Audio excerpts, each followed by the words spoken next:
There's so many rules in 40k, hundreds of events, and constant updates. Skip the learning curve of Warhammer and join the pros.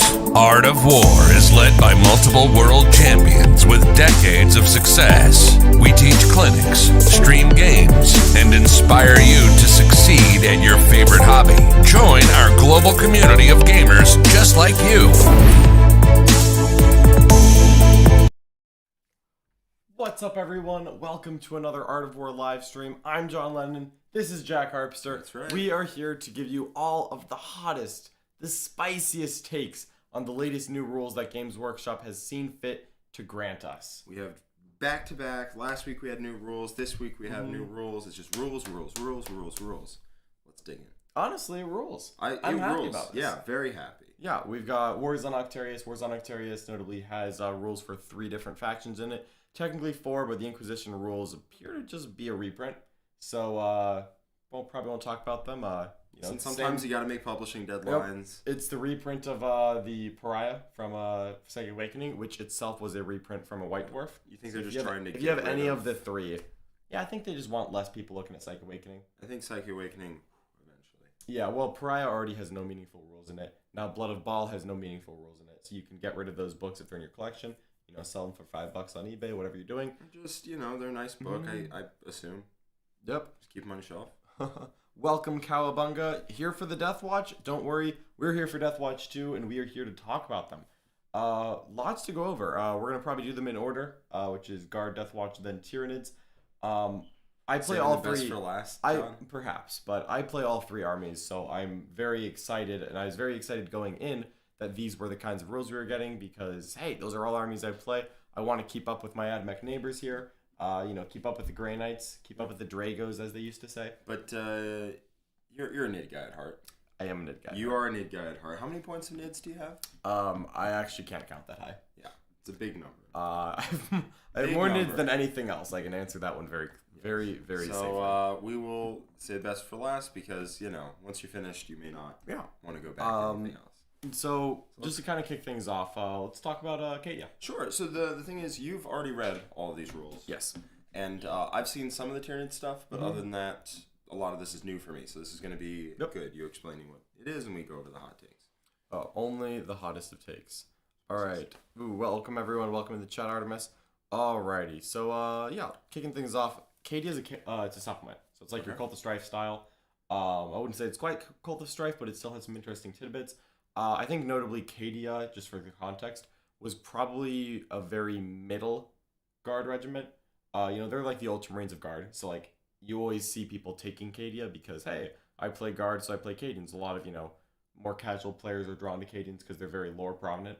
They definitely were not the most competitive heading into this point. I think Catachan was probably the best, and then custom regiments and Scions were also very popular within Guard. You can make a good custom regiment. You can make a good custom regiment. You don't have the +1 strength, but off of Catachan, but you could make one that rerolled the shots, which a lot of tank armies wanted, and then you could do something else in there. So custom regiments or Catachans are currently the preferred ones. These Cadian rules do have a bit of a bar to clear. Yeah. We'll see. Yeah. We've got a $5 super chat already. Thank you so much, Jason. Tell us about Crucible too, please. You know what? We can tack on a little Crucible segment right at the end here. Well, we'll toss it 100%. Little Crucibles talk. Just a little Crucible as a treat. Stay to the end with us. Welcome, Nurgle Matt. Welcome, Snivar. Absolutely. We'll be going over all that. Nurgle Matt is ordering us paninis. Heck yeah. That's what I want to hear. So, to give some context on Katia, real quick, because Jack, you probably don't know a single one of their existing rules, right? Their existing rules they're not Catachans, so I don't know. That's true. Okay. So, Cadians reroll ones if they hold still. And if they are given the order of reroll ones and they held still, it becomes reroll hits for their infantry. I did know that, yeah. So I remember being shot I wouldn't say fairly hard, but like unexpectedly hard by a Cadian army. Yeah. When he was like, this is what my army does. And I was like, cool.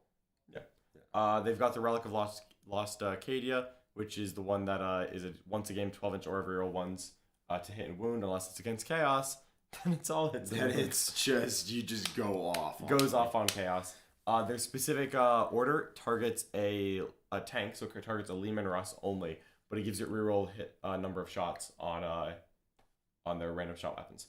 So it kind of simulates Catachan in that aspect, where normally the Catachan tanks are like giving themselves reroll ones to hit and then rerolling number of shots. And Cadian tanks stay still, reroll number 1 hits and then order themselves reroll number of shots. So Cadian was very not bad. They have a strat where if you kill a model in an enemy unit, you spend 2 CP and then the rest of the army that shoots it is +1 to hit. Yeah, or I think if you do any wounds, because I think you do it to a big target. Maybe it's wounds. I think they have to like fail a saving throw or something. Yeah, but maybe inflict damage. It's not bad, and then as soon as they dink a wound off a knight, that knight is +1 to hit. Yeah, you just line it all up. So they had some decent rules going in. Let's kind of dive in here. They come with 3 warlord traits, kind of the standard so far. The first one is useful but simple. 6-inch aura of if you perform an action, you don't fail. That's fine. You can shoot without it failing. Yeah. You can shoot and the action doesn't fail still if you shoot. So, I really wish that was a stratagem. Yeah. Yeah, because it's not something you necessarily are going to spend 1 CP on all the time. But I think it's fine. Like, you can do banners and shoot. You can rod and shoot, I guess. Like, you can fly a plane over, drop down a squad with like a bunch of flamers or nonsense or meltas and stuff, and you can shoot and do retrieve. It's not the worst. This is fine. The main reason I don't like it is that all the guard infantry characters usually end up doing the actions anyway because guard doesn't have auras on their characters; they have targeted. So I think it's more for like retrieve. I guess, yeah. You can't do that with a character. I think guard have enough cheap stuff that it doesn't matter, but it's not. It's a nice one. This one I think is the standout gifted commander. After both players have deployed their armies, you can either redeploy 1 Cadian vehicle or up to 3 non-vehicle Cadian units from your army, and you can either redeploy them or put them in strategic reserves for free without spending command points. This one's great. I actually think I'm going to be taking this in my guard list. Yeah, that one's pretty good.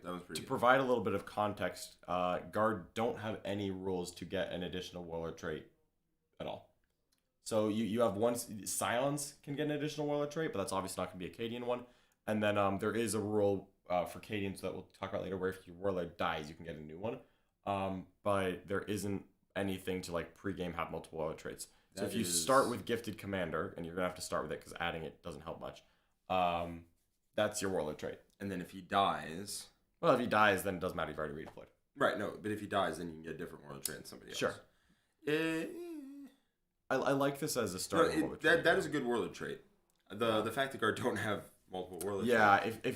If we were talking like the normal Space Marine level of like here are my 4 warlord traits, I think guard would probably take 2 or 3, but with only 1, some of these are hard to justify. I mean, gifted is just solid. Yeah. The last one is Mind Like a Fortress. It's a 6-inch aura of 5 against mortals, only in the psychic phase. Which means because let's give the context here, you only start with 1 warlord trait with Cadians. I don't think you ever start with Mind Like a Fortress. But honestly, if I found myself playing against Thousand Suns, my gifted commander would probably move directly at them. Yes. And I would end up with Mind Like a Fortress by the start of the Emperor. Absolutely. Charging directly into Terminators. He's leading by example. That's right. And somebody else spontaneously sprouts the ability to deny mortal wounds. Yeah. I really like redeploys on armies that I don't want to say hinge on the first turn, but guard has a lot of shooting. And I want to start shooting as quickly as possible. Yeah, and it's never going to be bad. Yeah. You take a vehicle that can't shoot anything turn 1 and you make it so it can go to a place where it can shoot something. Mm-hmm. I think vehicle is going to come up a lot more than 3 non-vehicle units, but you can still... can you get... none are Wild Riders, but they're... No, those don't. Rough Riders? Rough Riders? Rough Riders are legends. Yeah. The Death Riders are Death Riders are not, but are Krieg. Yeah, Death Krieg. Core of... I knew that. I thought there might be a generic version. That would have been cool. But, there was, but that got indexed. Yeah, I agree. I think it's probably like you're looking at, you deploy a tank commander on the line, and if you go second, his friend comes up to join him. Or he goes back if you go second, and if you go first, his friend comes up to join him. Yeah, and I think that's just a good ability to have. Like you're insulating yourself against variance turn 1. Yeah, and that also helps because you have shorter range vehicles because you don't have the custom regiments. Those Demolisher Cannons are not going to be in range if you don't deploy on the line. If you deploy on the line and go second, you're going to be very sad about that choice. All right, moving on, we've got, this one's actually fun. Decker's Autovox Servo Skull. This is an order one, to be clear. There are so many different ways to modify orders in the guard book. There are a lot. There are so many. I've found that none of them are as good as spending 30 points on another officer and just doing it that way. What about this one? You extend the range of the orders to 12 from 6 inches. And then if the bearer is within 3 inches of a Voxcaster, you can target another Voxcaster within 72 inches. But you don't take Voxcasters. You don't. They're points, and they yeah, don't come up, and you just don't want to take them. Yeah, there are good relics here. That's not one of them, and that's just totally okay. Speaking of a good relic, Gatekeeper. Pick a don't battle you cannon. want to be a Gatekeeper, John? I do want to be a Gatekeeper. So if I'm playing guard, I'm playing knights. Gatekeep away. It replaces the battle cannon on the tank commander basically, and it's just a damage 3 battle cannon that is +1 to wound against chaos units.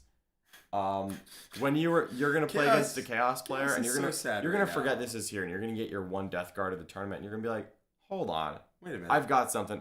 Oh yeah. Also, don't I wound your Plague Witch crawlers on 3s? It's like, don't I wound your Terminators on 2s? Yeah, you do. Yes. So don't forget about that. Damage 3 battle cannon makes me happy. Of course, since we've seen other battle cannons in the game, such as the Defiler, and Thousand Suns, or whatever the Sisters Cascadator has, are already damage 3. This feels like it's just kind of like a weapons patch. So here's my take on this. Mm-hmm. I think it's solid. I think you take it, you take 2 Demolishers, and that way extends your range bands, and that's something that you really want because Demolishers are short if you've got that 3rd tank commander, it's probably this. But especially because I forget, it was the Hammer of Sunderance. That was it. Mm-hmm. You lost that, so now we have Hammer of Sunderance. Now you have Hammer of Sunderance. That's better against chaos. Slightly better. Mm-hmm. But here's what I'm thinking. This, like most of the supplements, is designed for the current book, right? Like most supplements that come out have been designed for the old book. Mm-hmm. This was designed for the current book. Yeah. Which means this does not necessarily mean that in the new guard book, whenever it comes out, battle cannons are going to be damage D3. That is my thought. Yeah, I have no idea. I assume they will be just because every other battle cannon is. They're almost certainly going to be damage 3 in my opinion. But we'll see. We'll see. And the Demolisher's going to be 3 plus D3, and then they're going to move the tanks somehow, and it's going to be obnoxious. So. Gatekeeper's a nice relic though, especially just for the current guard book. That is probably a relic that's worth considering. I like it. I like it quite a bit. Yeah. Bastone Sword is the next one. Model the Power Sword only. It's another relic Power Sword. This one's +2 strength, AP -3, and damage 2. However, this is so much better than all of the relic Power Swords in the guard book because while it's slightly worse in combat than all of them, it gives a 6-inch aura of ignore combat attrition modifiers. And that's for all Cadian infantry, which can include conscripts. That's a really big deal. Can you take multiple relics in guard? Yeah. You can take up to 3 relics in guard. Okay. So that's not bad. This is never my first relic, but this could actually make it in. It's Aren't 5 points for a power thing sword. for Cadians? Are we getting to that? We are going to get to that. Yeah. So this one I'm actually very willing to take. Okay. Yeah, I could definitely see that. I like Gatekeeper. I think the sword is probably not quite as good, but I think it's very solid. Yeah. Definitely those 2 are worth considering. Those 2 seem good. The servo auto Decker thing. Yeah, Decker's Autovox servo skull is probably not making my bad for forgetting that. So this last one's actually really interesting. Tactica Pax Cadia. So whenever you use a battle tactic or strategic play stratagem that requires you to select a Cadian unit, if that unit is within 6 inches of this model can only use the relic, blah, blah, blah, blah. Basically, you make its stratagem cost 1 less. All of the different stratagems for the Cadian, it's very complicated. Hold on. Yeah. Battle tactic or strategic play requires you to select a Cadian unit that uses within 6 inches of this model can use the relic provided not used it for that stratagem already, so you can use it on multiple stratagems. Yeah, so you can only use 1 stratagem per battle round. You can never use the same stratagem twice. So just pick one of the different Cadian stratagems that are coming up, and if it's within 6 inches of the relic bearer, it costs 1 less every time. So this is cool. This is really good. I think so, yeah. Because you only the question is going to be how many relics do you have? Because it's if this is your 2nd relic, I think it's automatic. Yeah, because it's 1 CP, and if you save 1 CP at any point, you're in a good spot. I think even if this is your 3rd, probably worth 2 CP. I think so. I think this is going to be 4 CP over the course of a game. But keep in mind, it doesn't work on the guard stratagems. It's only the Cadian stratagems. A lot of FAQs have come out that actually put stratagems in categories. Sure. I don't know but it has to require you select a Cadian unit.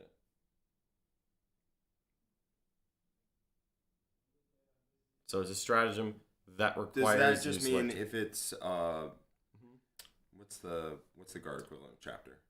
Yeah, regiment. So if it says regiment, that does not mean Cadian. Are you sure? That's my understanding.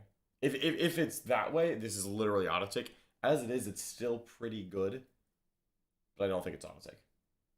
Okay, I would read that as it just keys off regiment, but since it's Acadian supplement, because usually when you pick your regiment, it replaces all instances of brackets regiment. Yeah, that's in the data sheet, not in the stratagem, because the stratagem can target any.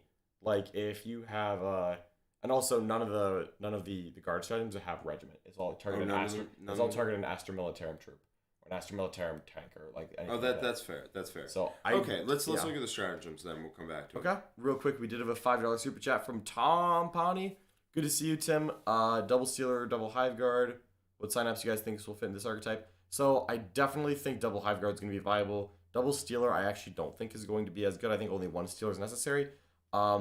We're going to talk a lot about the upcoming synapse rules when we get to the Tyranid parts. I promise that's coming. I'll give a spoiler and say that the Maliceptor is the only Tyranid model that I do not own, and it is in the mail. Yeah, I'm shocked. It's the only one. I was not surprised that problem was being fixed. Yes. Let me put it that way. But let's get back to these Cadian stratagems. So some of these have already been previewed. The first one right here. Battle tactics, so it does apply to the thing. So this one applies. When a Cadian infantry unit is selected as the target of an attack, you get mini transhuman, so 1 or 2 fails, and then fails to wound, I should say. And this is, to be clear, in any phase, so it could be shooting or combat.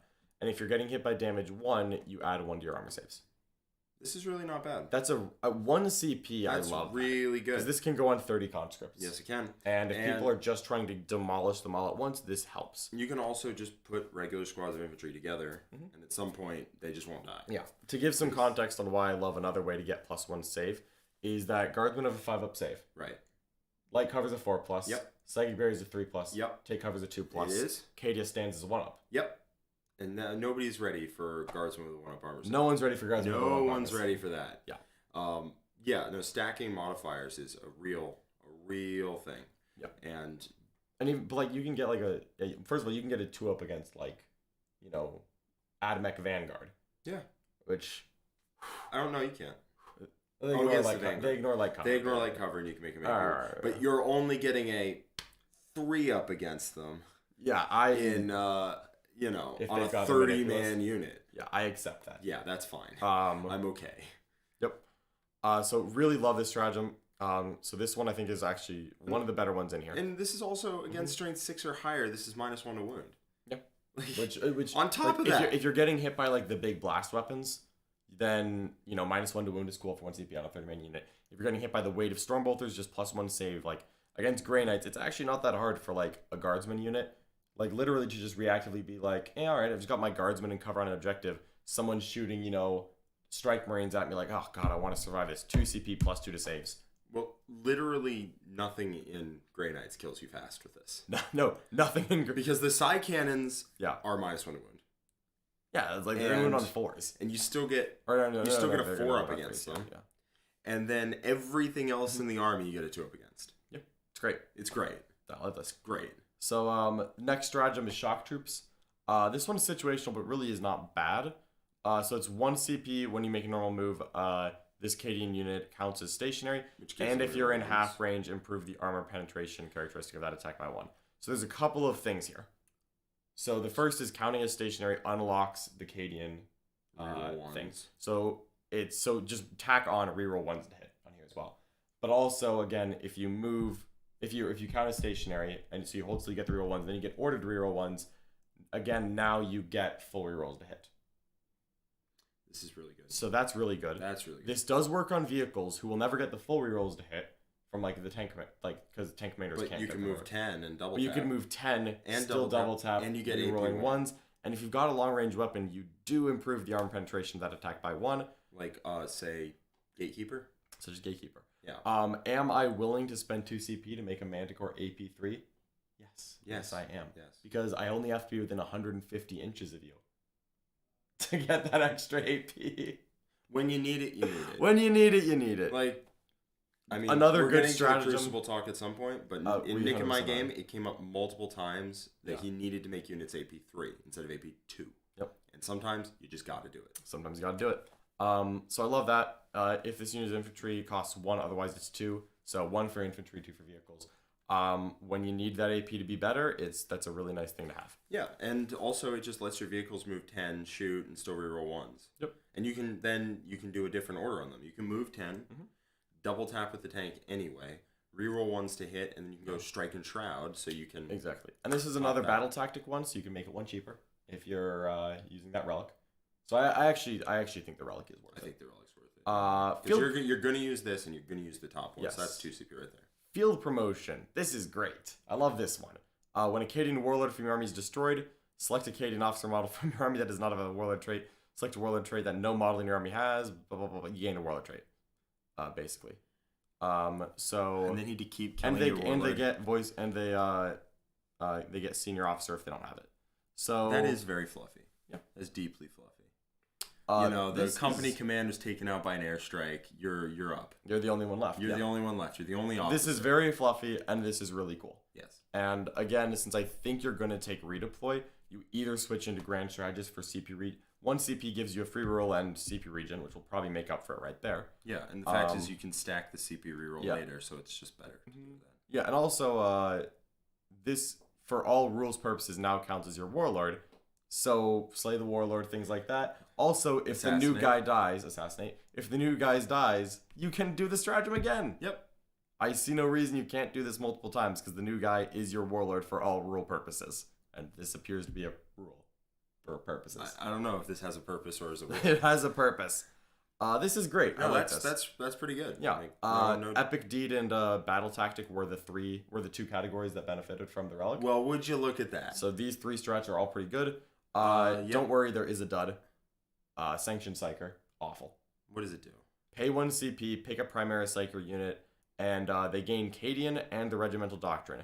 So now your Primaris Psyker or Weird Vein Psychers unit, these have las pistols to be clear, now benefit from holding still and rerolling 1s to hit. Yeah, but there's 2 other bullet points there. That's true. They add 1 to their Deny the Witch test, so 1 CP pre-game plus 1 deny on your Primaris Psyker. That's Weird Vein bad. Psyker. That's not good. And they gain access to an action, which is this something cool? Yeah, it is not. It has twice the text of everything else. It's Warp Rated Charge action. 4. Okay, and solid. if you Reliable. complete it, they gain the Voice of Command ability, which is you can give 1 order. What?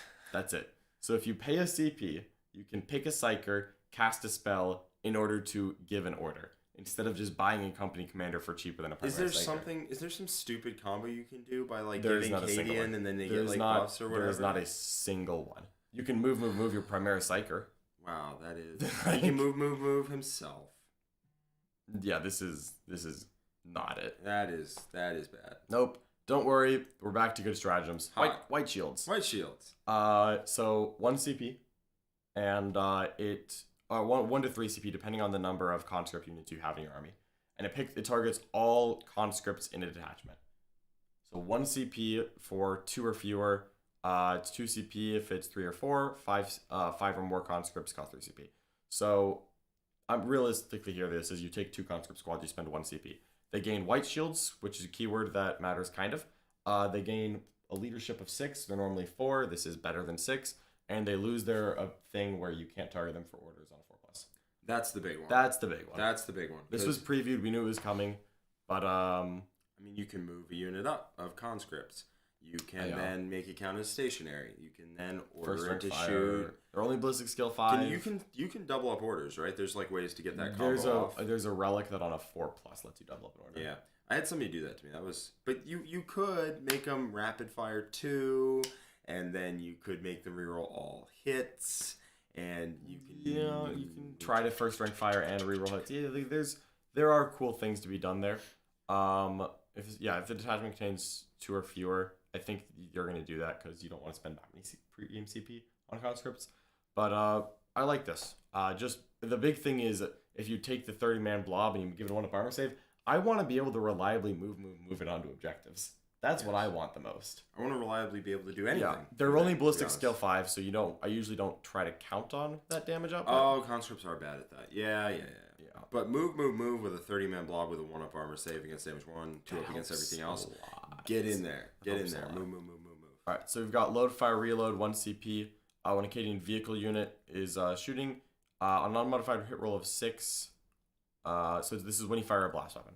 So any blast weapon that you shoot, for 1 CP, every 6 is 2 hits. unless you target a monster vehicle, and then it's 2 additional hits, so 3 hits total. That's So pretty exploding good, actually. 6s for 1 CP, and Tesla against monsters vehicles. That's really good. And actually. whatever you hit cannot fire Overwatch or set to defend.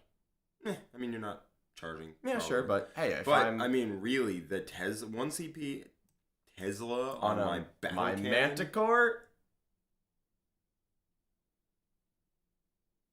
or a battle cannon, Or Demolisher Cannon. or Or Demolisher, Gatekeeper. or anything really. Yeah. No, I mean, I meant This is like Gatekeeper when I said battle Battle cannon. Cannon. Yeah. Yeah. This is cool.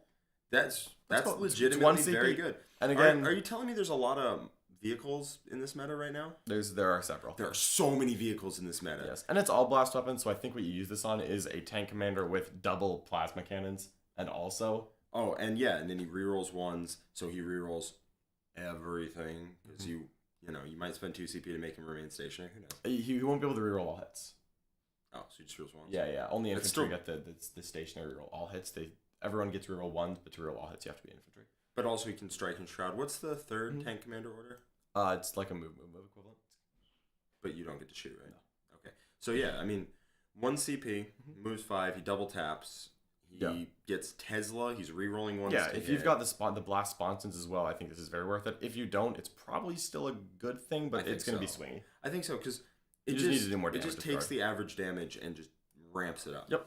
And then the last one here is 2 CP, never give up, never surrender. Pick a Cadian unit that is within range of an objective marker. So this is weird because it's the end of your movement phase, and it's until your start of your next movement phase. This unit has objective secured, so it's weird because it lasts until your next movement phase. So it does last through your next command phase, which is important for primary scoring. That unit gains objective secured. It's at the end of your movement, not... Yeah, so okay. you have to pre-plan it. So you gain objective secured. If you already have it, you count as an additional model. And vehicles count as 5 models with determining. So what's actually fun here is that if you have an obstacle vehicle, such as a Lehman Russ, then you count as 6. Which is cool. And you add 1 to combat attrition test for the unit. So if you have it's a little pricey at 2. I don't think I'd spend 2 for it. If it activated during the command phase, it could come Yeah. up a lot more. But for 2 CP, it's pretty pricey. On the other hand, I think that Cadian tanks are better than most tanks. I think I want to take Cadian over Catachan, honestly. Yeah, Cadian over Catachan, I certainly agree with. I mean, Thank you rerolling number of shots is pretty good. It is, but, Thank you so much for the super chat. I think we can all pretty safely look at this and say that there's probably Orc rules coming in part 2, because this is specifically advertised as Octarius part 1. I am deeply scared of when those rules come out. I cannot imagine a universe where an Octarius campaign doesn't include Orc rules in one of the books. But the 2 big bads of Octarius are Leviathan and Orcs. Like, those are the 2 main factors. It's actually Imperium is the third fiddle in that one. So I figure one book is probably gonna have Tyranids and one's gonna have Orcs. That's my guess. Checks out. We'll see how that would be. So let's recap real quick. So that was Guard. I'm actually pleasantly surprised by Yeah, that. all those stratagems are pretty good. None of it's like broken. No, it's Guard definitely not were broken. in a It's just solid. pretty mediocre spot before. I think That's this a is a very nice. nice way of I putting am it. being polite to Guard Yeah. because I love them. This definitely helps Guard. I think that this now contends with custom regiments. The problem is that it's building off of the lower building block of Cadians. And I think this actually probably is better than custom regiments. I think it's better than Cadians- custom and it's better than Catachan. Cadians is probably the best way to play Guard right now, but it was building off of a very low spot, and it got better. So this is a nice holdover. This could be very good if combined with a Guard Codex.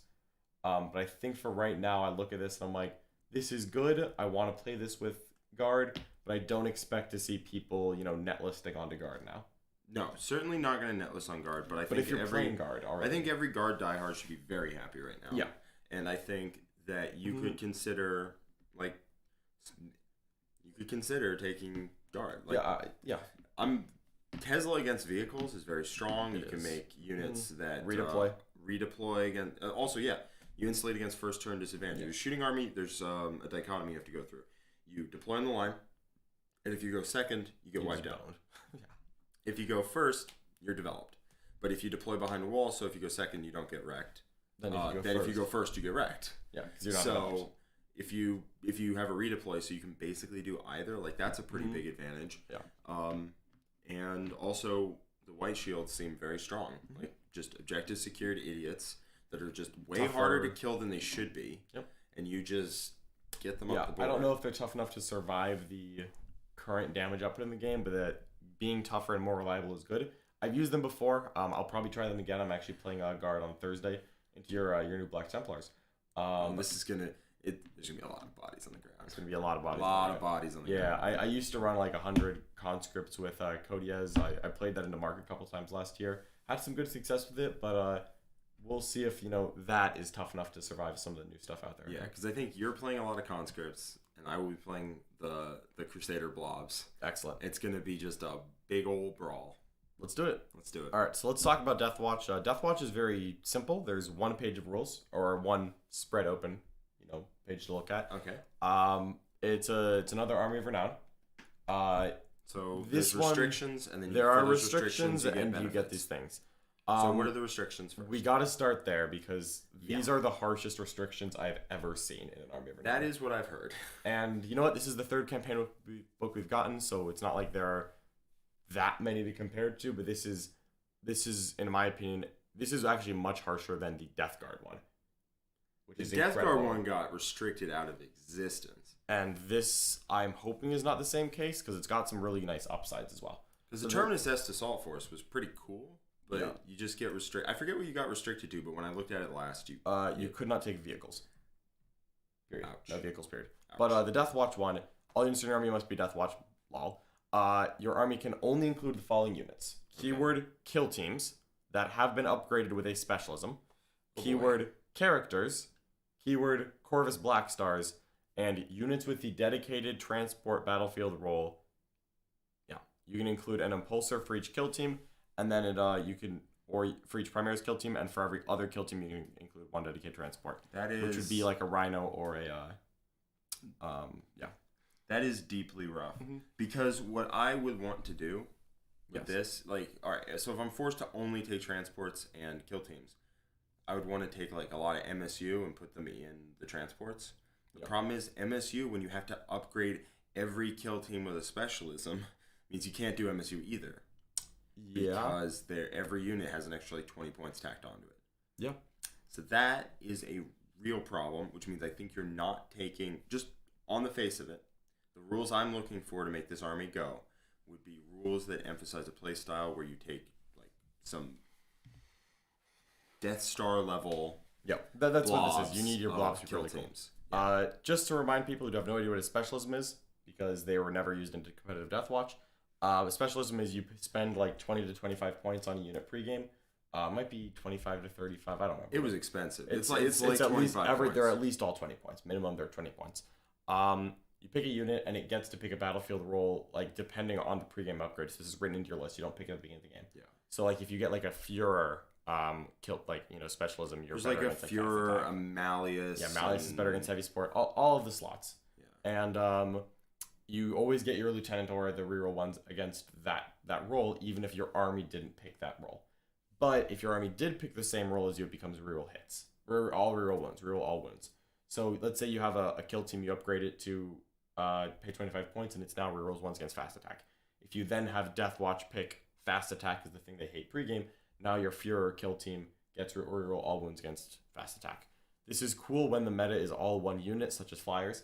It was decent theoretically when you could take. I think Malleus was against heavy support transports, and into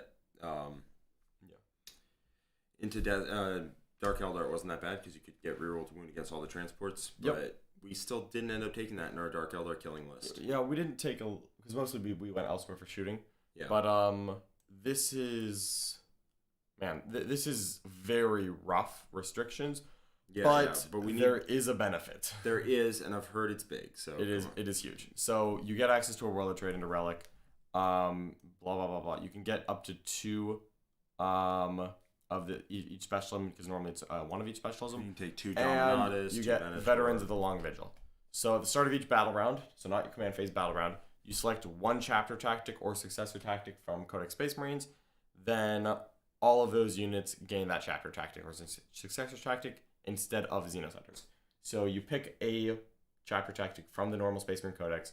So battle round 1, I choose, stealthy, or I choose Raven Guard and or Master Artisans, and now you replace Xenos Hunters with that. This doesn't actually say that it applies to every unit in your army. You could technically, I think, do them unit by unit.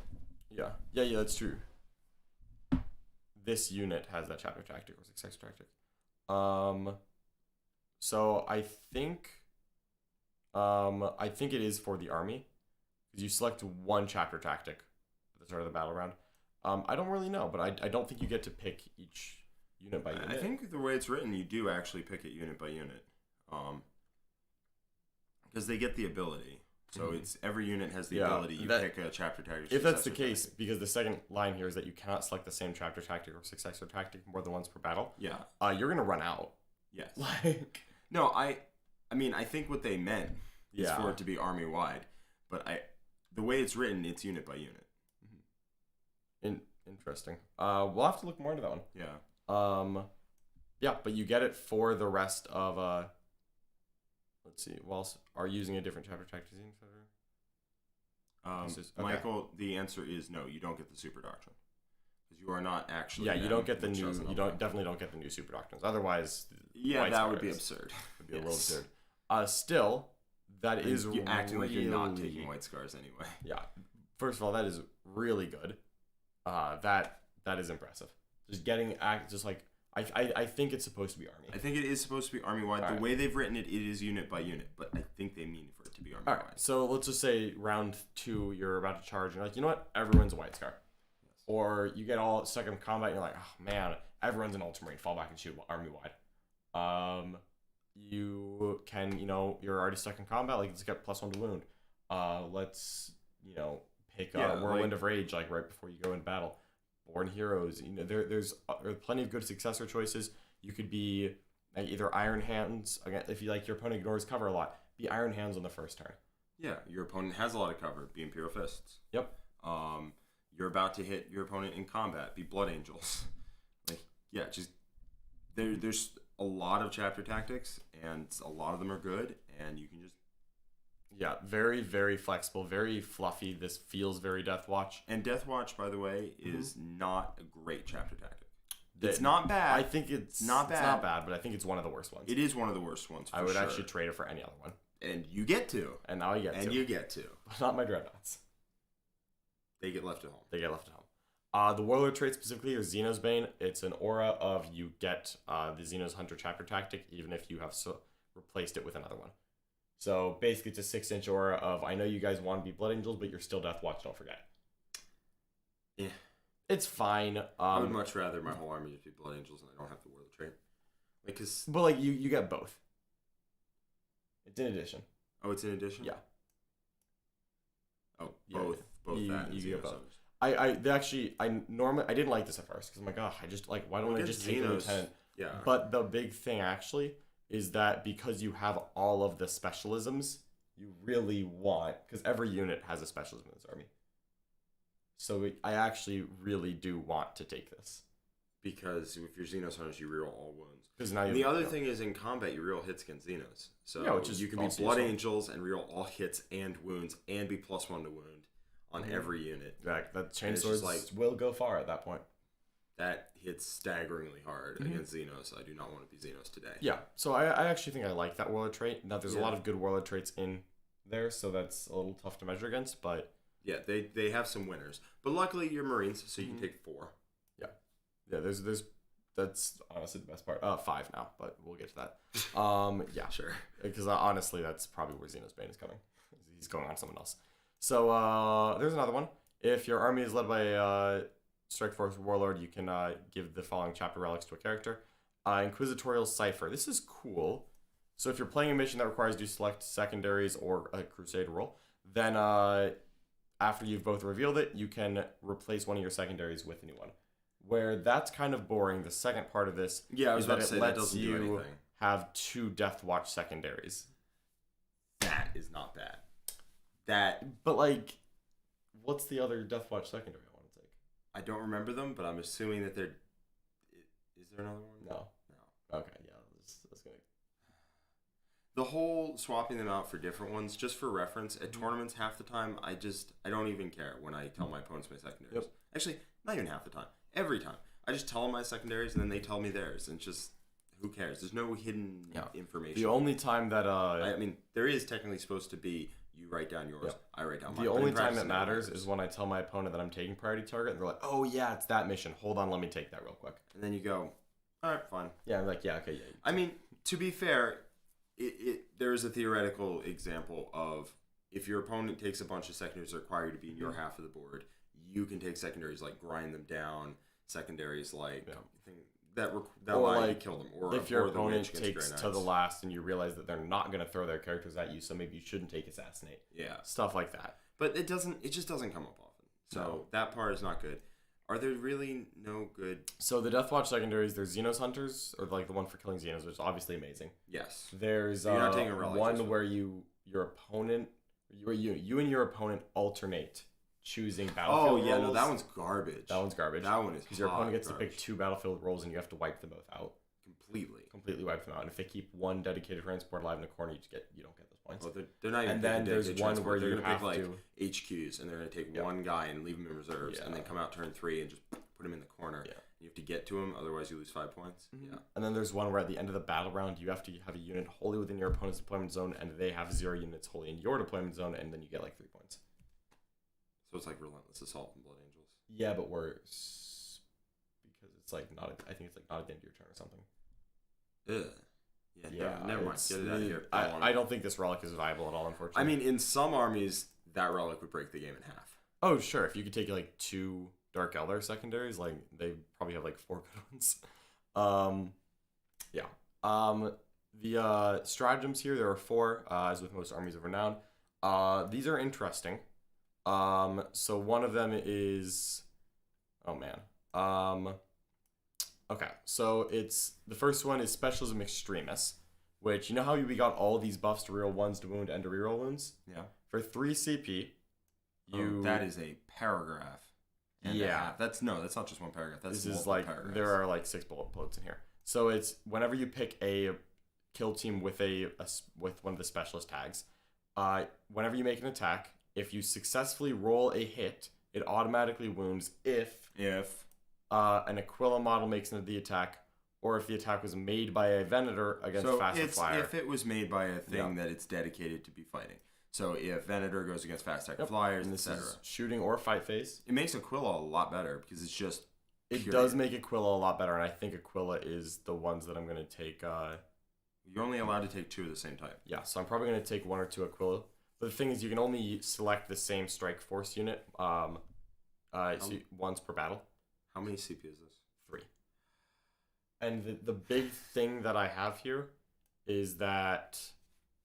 I was ready for 2. I was really ready for 2. Yeah, but this works on the units that are rerolling a wound. This is the buff against the thing you're already buffed to kill. So, I get it, you can spend 3 CP to auto wound, but also your Venator unit is already rerolling all of their wounds against Fast Attack Flyer. They could just be rerolling ones. They could just be rerolling ones. True. I mean, I'm assuming you're going to navigate it well enough to where if your opponent... this matters, if your opponent has a lot of things that you want to kill, they're in 1 detachment, or they're one troop type. Heavy support Lords of War where, there's a point where, I can spend this and I can fire all of my rapid-fire bolt guns against an Imperial Knight, and every hit auto wins. Yeah. No, for sure. There is a point where you can just be like, here's a million saves that ordinarily would not have gone through at all. Unfortunately, you have to roll a hit, so it doesn't work on Flamers. It has to be a successful hit roll. That would be pretty nice. Yeah, that would be fun.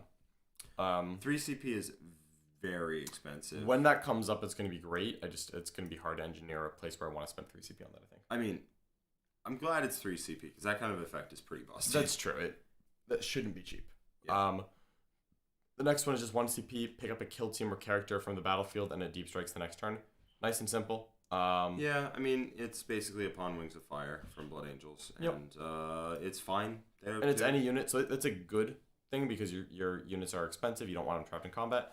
I don't like that they have to come in the next turn instead of the same turn, but that's the same Wings of Fire issue. Yeah, I mean it's the same thing they did with a lot of the Redeep Strike abilities, is they've changed it to the following turn, which is a lot more fair. But it does mean you can take rods retrieve Octarius data a lot more efficiently, because you can always pick up and go back down. you always have the option of just being like turn 4. 1 CP, that's pretty nice. Yeah, I mean a lot of the times with Pawn Wings of Fire, I would take like a 2-man unit that lived through something, and then on my turn 4 they would go back up in the sky, and then turn 5 they come down and give me 4 points.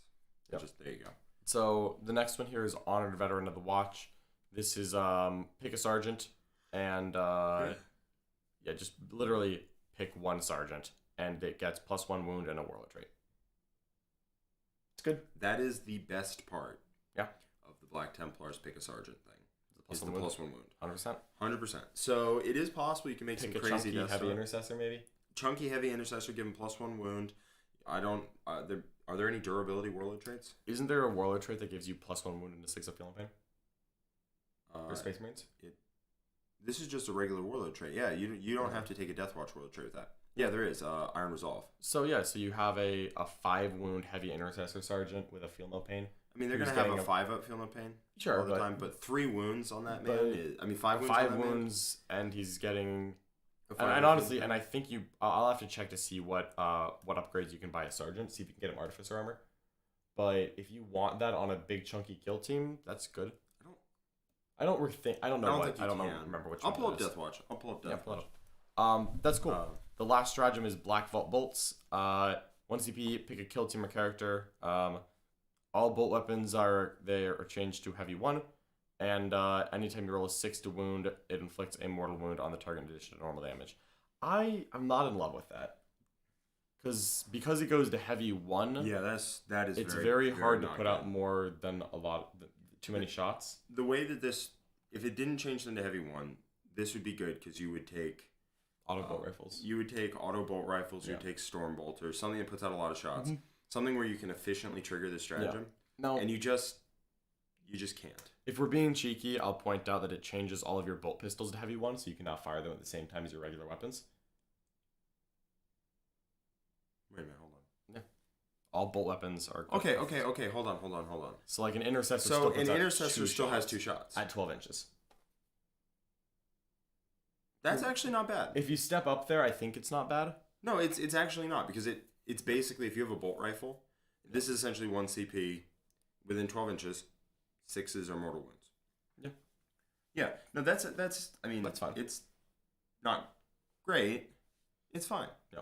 The fact it triggers on bolt pistols, I guarantee is not something they saw. Probably not. Guarantee almost it's not something they saw. But it's this exact same thing applied to the special like ammunition stratagem from the Deathwatch Codex, and this does the exact same thing. All right. So let's take a look at what you can buy for the sergeants there. If there's any good Deathwatch relics that you can give them, because they have some really good relics for buffing units. Yeah. Dominus Aegis, that's Storm Shield, Relic Shield, or Combat Shield. Oh, this is Warlord traits, not relics. Yeah, no, it's there's a stratagem that you can buy relics for one of the Deathwatch sergeants. Okay, and you can also give him a Warlord trait. So I'm seeing if you can give him a good Warlord trait. There's got to be something cool in there. I think for 1 CP you're going to do that stratagem. Especially since you can replace the Warlord trait. You can buy a Warlord trait that lets him replace the Warlord trait with a Warlord trait from another chapter. That's true, actually. That may be worth looking up. There are a lot of different options here. So you can buy him a Warlord trait to get him this is actually really good. Yeah. This is actually really good. Yeah, you can buy him the Warlord trait. You can buy him a Warlord trait to get him a relic. Yep. So you can give him Artificer armor with that. Okay. So he just gets +1 wound. So he's 4 wounds and an Artificer armor. You can use that to get a... Oh, yeah, because you're not getting Iron Resolve. Yeah. Or you can even give him a Storm Shield in a regular squad, so he has a 1-up armor. Like that. I think you're going to use that stratagem often. You can give with the stratagem. You can give him Artificer armor with that. So Artificer armor, Mastercrafted weapon, digital weapons, Bane bolts of Erixia, Artificer bolt cache. Yeah, so you can give him Artificer armor for 1 CP. So there's a lot of... there's a lot of combos. So something there is almost certainly going to be good. I think it'll probably be where you go for a defensive one, similar to what Templars can do. It's basically the same thing as but I'm a fan of that for sure. Especially since this army wants to lean into like building big, beefy units. units that go take the board. Yes. It really helps to have a sergeant who does not want to die. Yeah. So, final thoughts. There's a lot of effort you have to put into this. Yes. So there's a massive downside and a massive upside. And It whether really those two pigeonholes your build. whether those two cancel each other out. I mean, that's how an army of renown should be, in my opinion. Yeah. Is it pigeonholes the build and it gives them a lot of things to go with, to go together. I actually think they gave it enough to where you could see this in a tournament. Yes, I think that there's enough here. This is not term assessed. No, it's not turn assessed. The downside is worse, but the upside is higher. The upside is insane. The upside is insane, and I think that means that you can see this. But it's gonna trying to put this kind of army together. This is not something you casually YOLO at a tournament. Like if I wanted to play this army, I think I would need first of all I have to buy a bunch of new stuff.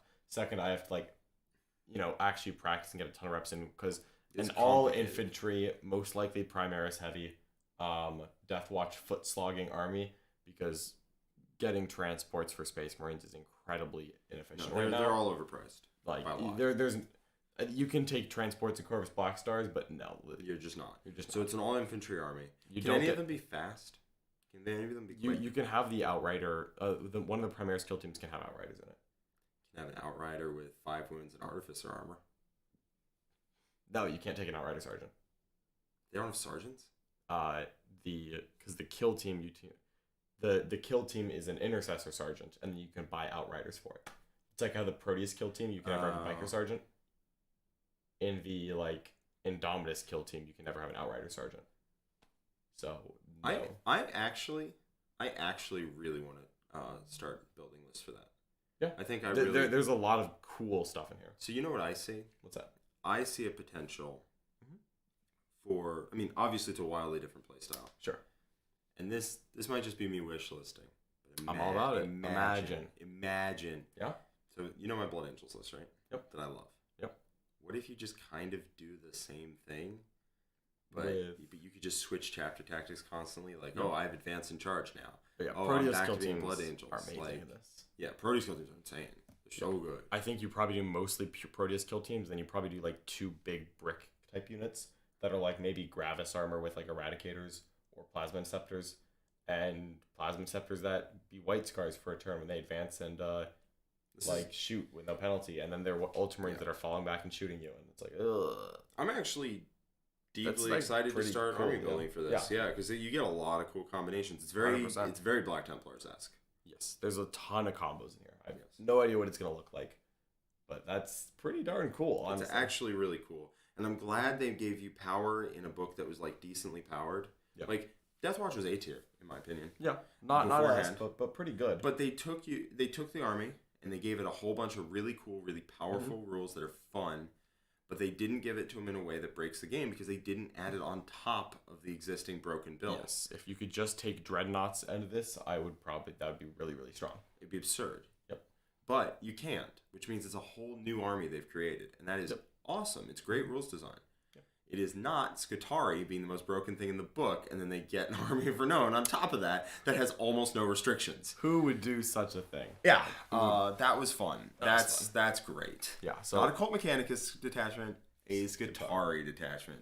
Yeah. No, I think this is great rules design. Yep. I loved it. I'm a big fan. It's really cool. I have no idea what the power level is. No idea at all. There's unique mechanics that look powerful on their own. There are restrictions to counteract it. What's the final product going to look like? I have no idea. But it's exciting. I also think that it's going to be a really skill testing army, I think. Yeah, you're not going to see this on every table ever. No. Ever. But if you see somebody with it, be nervous. They could either be an absolute scrubbo or they could be a scourge of the top tables. Like, you have no idea. Yeah. Exciting stuff. All right. That's all the Imperium rules. Yeah, I'm actually very excited about those. Nothing broken, as far as I know. I mean, nothing immediately looks broken. Nothing immediately looks broken. Maybe that Deathwatch thing is broken. I doubt it. I think it's very strong, but I don't think it's bad for the game. Yeah. So I'm very excited about those.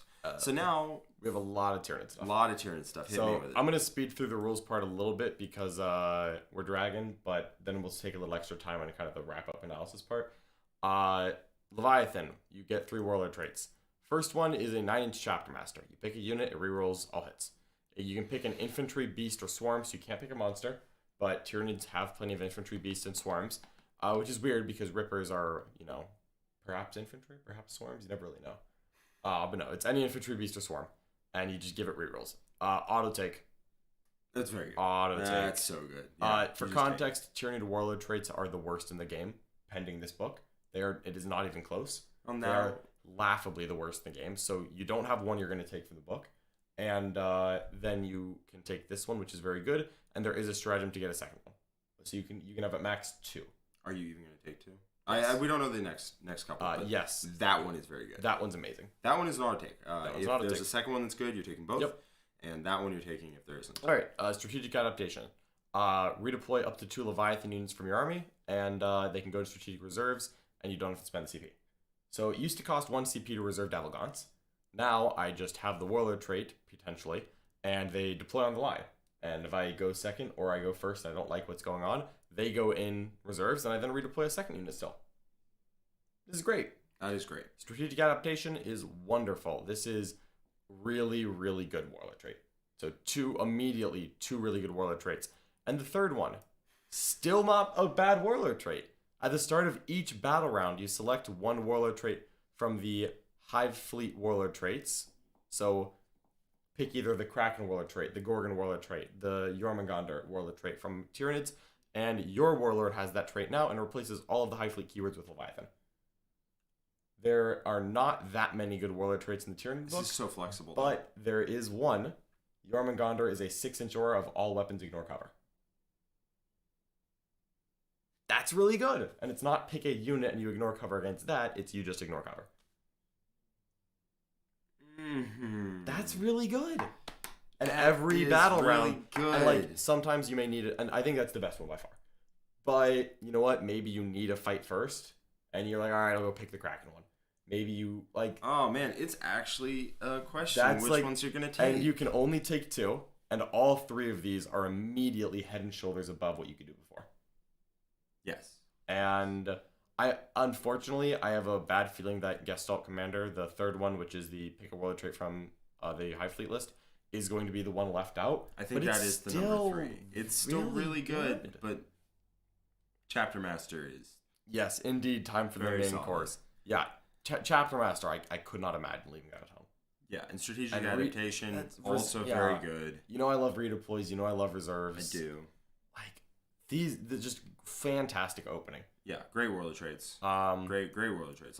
Don't have anything else to say. All right, next up, Relics. You would take all 3 if you could. I would take all 3 if I could, 100%. If I just had the added Warlord trait strat, which, by the way, since every single book has gotten that so far, at some point, Tyranids are going to get that with the new codex, and then I'm just going to take these 3. Well, you don't know what's in the new book. I don't, but these are really good. Yeah, they are.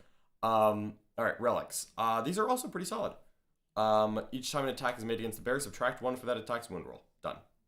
Relics -1 to wound. Okay. Yeah. Put that on a Hive Tyrant. He is now a much tougher Hive Tyrant. It's not bad. That's perfectly very valid, perfectly competitive. Love it. Don't have a problem with it. Yeah. Void Crown is for a Psyker. They know an additional power. They can use an additional power. If they use an action, they can still attempt to manifest 1 psychic power. So normally if you do a psychic action, you can't cast it all. Right. Now if you do an action, you can cast 1. So this is really cool if you want to do Psychic Ritual and then still cast something. Or how many relics can Tyranids take? 3. 3. Okay. But it's the 1/3. It's the old 0-1-3. Yeah. 0-1-3. Yep. Yeah. So probably gonna take 2. The Tyranid relics, by the way, are also not particularly impressive. Yeah, I do remember that. They're also these are very appreciated. The other part of this is that if you roll a 9+ on a psychic test, that action or power cannot be denied. That's fine. Yeah, I don't have a problem with this relic. I just wouldn't take it. This is good. I don't think it's going to end up in the top 2 or 3 for me, but this is still very good. So what we got next? Synaptic Hive Blades, modeled with Bone Sword or Monster's Bone Swords. Each time you make a melee attack with their Bone Swords, Monster's Bone Swords, and vulnerable saving throws cannot be taken against that attack. That is pretty good. So you say that, but I want to give you context. Monster's Bone Swords are AP2. That's much worse than yeah. It's not bad, but It's still not bad. There are times it really comes up when you run into Drukhari. But like a Marine with a Storm Shield, it doesn't matter.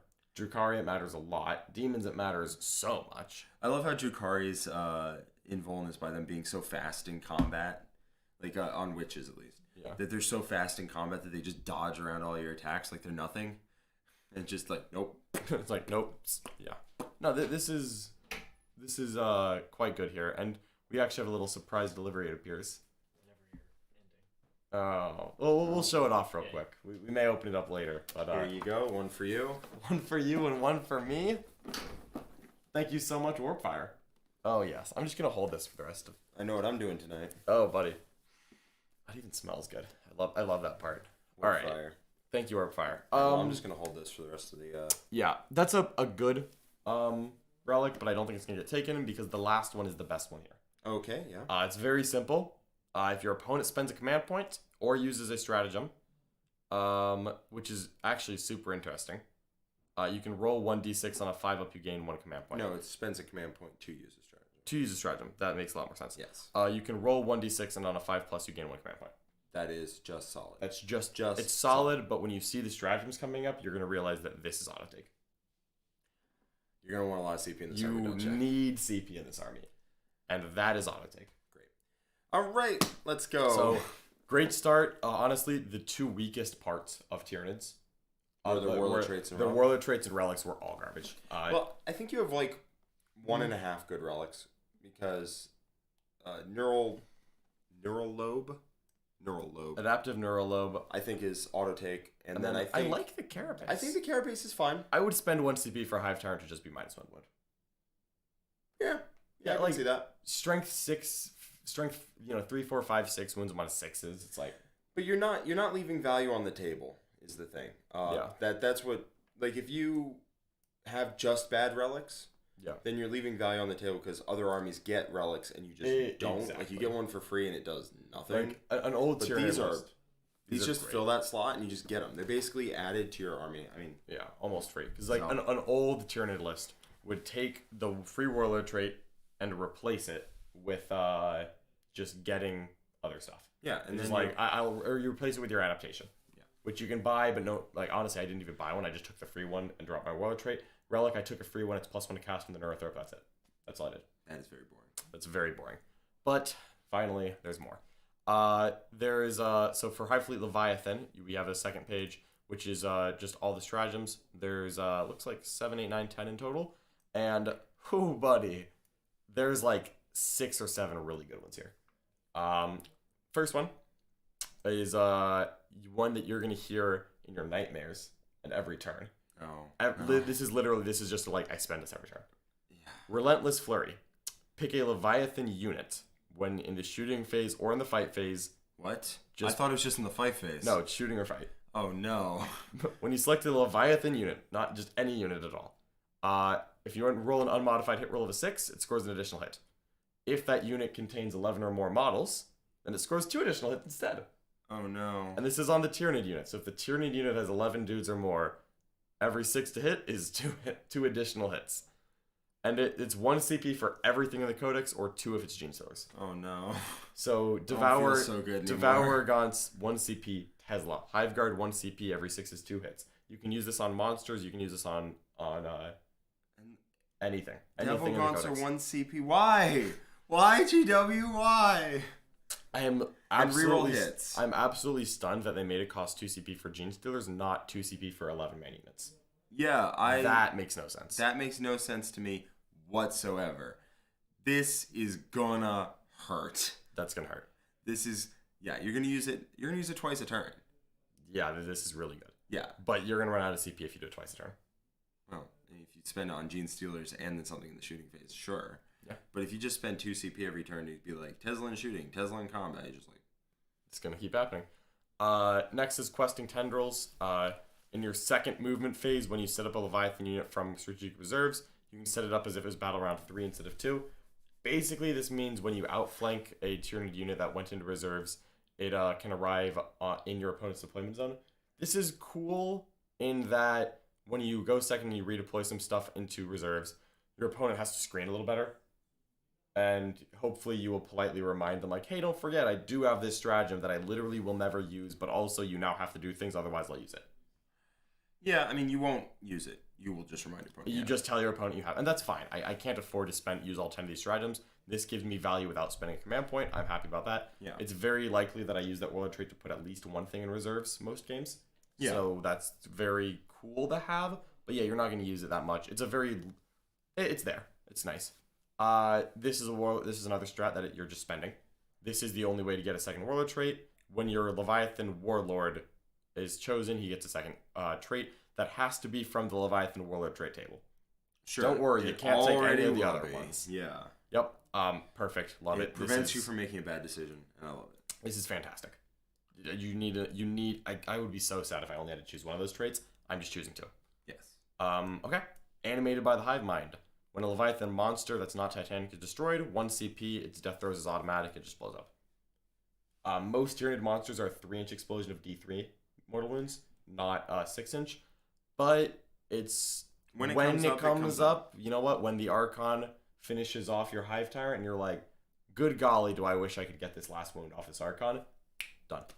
Or Archon that's on like one wound. I mean, it just comes up. It just comes up sometimes. Yeah. Incubitor nearby. You're not gonna use it every game, but like, yeah, you get multi-charged by like 3 different units. You're like, I'll just pick up D3 models from each one for 1 CP. This is great. I love this. I feel like Tyranids are the most fluffy army to have an auto explode strat. Yeah. And I love that they put it in. This makes me very happy. It won't come up every game, but it's great when you need it. This one is another one that will very rarely come up, but is amazing when you need it. 1 CP, select 1 Synapse unit from your army, and then select 1 friendly non-Synapse unit from your army, a Leviathan of course, and that Synapse unit is considered to always be within range of that Synapse unit. So it's weird that you have to do this in the psychic phase. It's weird you have to do this in the psychic phase. It has nothing to do with the psychic phase at all. None at all. I mean, I understand, like, fluffily, it matters because psychically they're establishing the connection. Yeah. But it's going to be weird to remember it. It is weird to use in the psychic phase. There's a lot of, it's until your next psychic phase. So there's a lot of things coming up with Synapse rules that are going to be in the second part of this. Yes. So let's just kind of save this one. It looks like it's not going to come up often, but it'll come up a little bit more, but it still probably won't come up a ton. Just remember you have in your back pocket, if you're out of Synapse range on some of your abilities, you can just be like, no, I need this to go off, and it did. Yep. Okay. 1 CP control the Swarm. If a Leviathan Warlord is destroyed, you immediately select another Leviathan character, and that one does get a Warlord trait. So, are you saying you have a redeploy Warlord trait? Yes. That doesn't do anything once the game started. Yeah. Unfortunately, because that same Warlord's going to have a second Warlord trait because of Alpha Leader Beast, like, I'm not going to throw away a Warlord, but also, because there are 3 good traits, if you get to my Warlord, I'm sad about it, I lose Chapter Master. Honestly, I'd probably spend 1 CP to just pick up an Aura of Ignore cover from that point. Do you have to take a different Warlord trait? That the model that you just selected can have. No model in your army has. Yes. So here's the question. Is the model still in your army after it dies? I believe so. I'm going to go ahead and say yes because that's silly otherwise. I do believe that your army is referred to as... the casualty pile was probably included. Yeah. So, still, 1 CP, go read through the Warlord traits, see if there's one of the terrible tiered ones that matters here, or just grab the 3rd Leviathan one that you didn't choose at the time. This is still just good. It's not bad. Yeah. Not going to come up most of the time. Yeah, not going to come up often because I'm going to protect the... It's certainly not Tesla. No. In combat or shooting. But, again, here's another really good situational stratagem. In your command phase, select a Leviathan unit within 12 inches of a Synapse unit. Until your next command phase, so this happens before you score primary. That is amazing. That's good. As soon as I saw what this was, I immediately looked and checked the phase. Yeah. Because if you do it in the movement phase... Bad. Command phase... do it in the command phase... Good. Gold. So you gain the objective secured ability, and if a model that unit already has this ability, it counts as an additional model. So if you have Gaunts on objective, they try to outnumber you, you double your models. Or if you have a non-Gaunt, then make it OBSEC. And that unit can perform an action, and it will shoot without the action failing. Fantastic. 1 CP combine 2 pretty situational but good stratagems into 1. Again, probably won't actually use this that often, but I'm going to remind people like, hey, if you just try to contest this objective, I'm going to spend a CP, and it's not going to work, and then they're going to not do the play, and then I'll hold the objective anyway. Yeah, you won't have to spend the CP. Christian points out something interesting about this extra Synapse range thing. Yep. Is that it lets you do your command phase buffs in the next command phase. The only issue is it doesn't let you do it in this command I phase. think that's still going to be worth it when you send a unit out on a mission, like a Genestealer unit. Like, if you send a 20-man unit of Genestealers swarm lording down the board to go, like, wrap something and be a nuisance, I think you make them in synapse range, they auto pass morale if they get thinned down for 1 CP, and next turn they're going to get the buffs. Yeah. It's slightly situational, but it's still cool. We've got another one here, Hyper Adaptation, because Leviathan is apparently the Death Watch of Tyranids. You replace the Leviathan adaptation with one other Hive Fleet's adaptation. So you can pick Hive Fleet Kraken's Fallback and Charge, or Hive Fleet Kraken's Advance, which also comes with Hive Fleet Kraken's Advance 3d6 take the highest. You can replace this with, Behemoth's reroll charges. It's cool. You can't pick the custom ones, which is actually kind of annoying. But still, just situationally, again, I don't think you're going to do this often, but, like, if your Leviathan Genestealers are in combat with a Rhino with 1 wound left, and you're like, I don't want to wait around for this, you know? Like, I want to get out of here. You spend the 2 CP, you can fall back and charge, something else kills the Rhino, and then you move on with those Genestealers. It's just something it's very flexible. Yep. It's priced to the point where you're not going to do it, like, multiple Often, times a game. But when you need it, it's there. When you need it, it's there. Yeah. So happy to have another situational stratagem here. This one, very situational, but 1 CP and very good. If an enemy Psyker manifests a power within 24 inches of a Leviathan Synapse unit, on a 4+, that power is denied. Okay. Very simple, but just having it is nice. You know, like that's it. Black Templars have this, Sisters have this. This is a great stratagem to remind your opponent about, and when they do the one spell that you're like, boy, this is really inconvenient for my life. Yep. This is nice to have. Usually it spells like maybe the Grey Knights +1 damage, the Grey Knights Gate of Infinity, although usually they can avoid that. Gate of Infinity. Yeah, but also sometimes a Synapse, Packs. sometimes late game, a Synapse creature is just in there. Yeah. Like the Swarm Lord is turn 1, yeah, sure he's in your deployment zone, but turn 4, he might just be in the middle of your lines, and you're like, look, nope, no gate. no gate. Sorry. We're stuck. Sorry, we're friends now.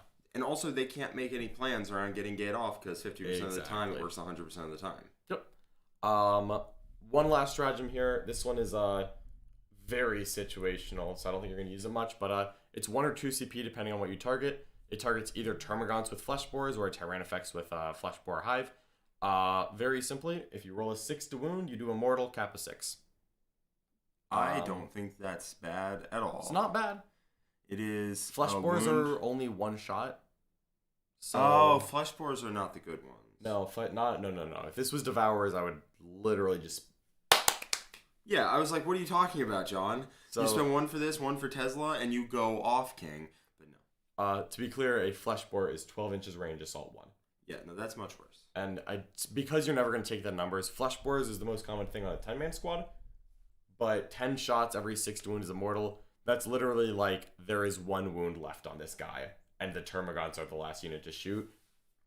Roll. How good is Flesh Borer Hive on a Tyrannifex? It's not. It's It's like it's short ranged. It's like 20 shots, but it's short ranged. I don't know why that they changed the cost of this per the target, considering they put a cap on the mortal wounds.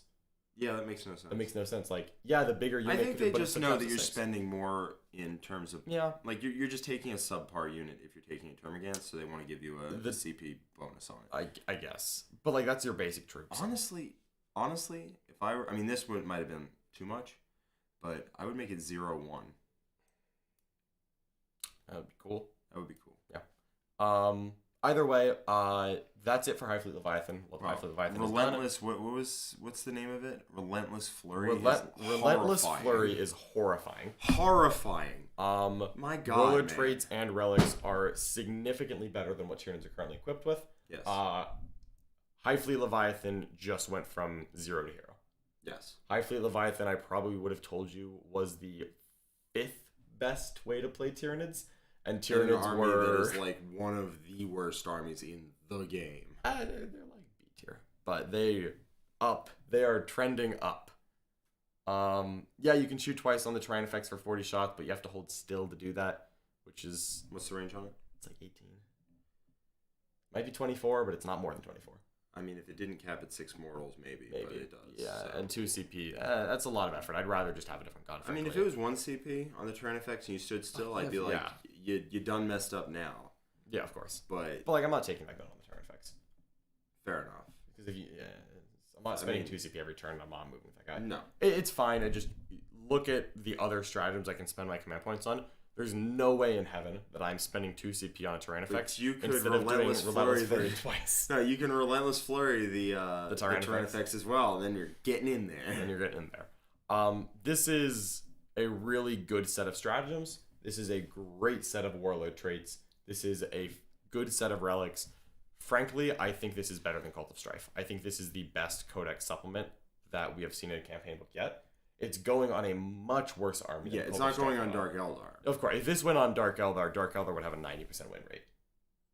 It's going on Tyranids, who was at best B tier. To be fair, Dark Eldar have warlord traits and relics that are pretty bonkers and stuff that are comparable to this in their base book. So it's not like they need this supplement. So this is everything for Leviathan, and Leviathan is auto take as far as I'm concerned. For Tyranids, 100%. Not even close. There is an argument that I'm going to make in a little bit about a small patrol of 3 Chronos units, but like if we're just talking like a mainstay of the army, it's Leviathan. Yeah, for sure. This is so, and I love this because Tyranids were in a bad spot, and I would love it if Tau got a Farsight supplement like this, or if Guard got a Cadian supplement like this, or if Jean's Thurcult got a Farmed Emperor like this. We don't need Admech to get this. We don't need Orcs to get this. But please stop giving it to the. But you know what? Give us a Chaos Space Marines too. Give Chaos Space Marines like an Iron Warrior supplement like this. And then maybe when they release a Chaos Space Marine Codex in 17 years, maybe you tone down the supplement. I think the supplement should be designed for the current book. Yeah. And then it shouldn't apply to the next book. Yeah. Because that's what took Admech with Metallica and Cult of Strife for Dark Eldar. That's what took them over the top. Yes. Is they were designed for an army that was not that good. It feels and that way, they gave really. them good rules, and then the army went up to here, and then with the rules got boosted even higher. Yeah. And it's... Yeah, I just don't think... Because I think this is amazing, but when Tyranids come out with their actual book that's like good for 9th edition, this is designed for the old book, this could take them over the top. That is very true. It's very possible. Yeah. The last thing for Tyranids, this is for everyone, this is not for Leviathan, is they have completely updated Synapse, and it's great.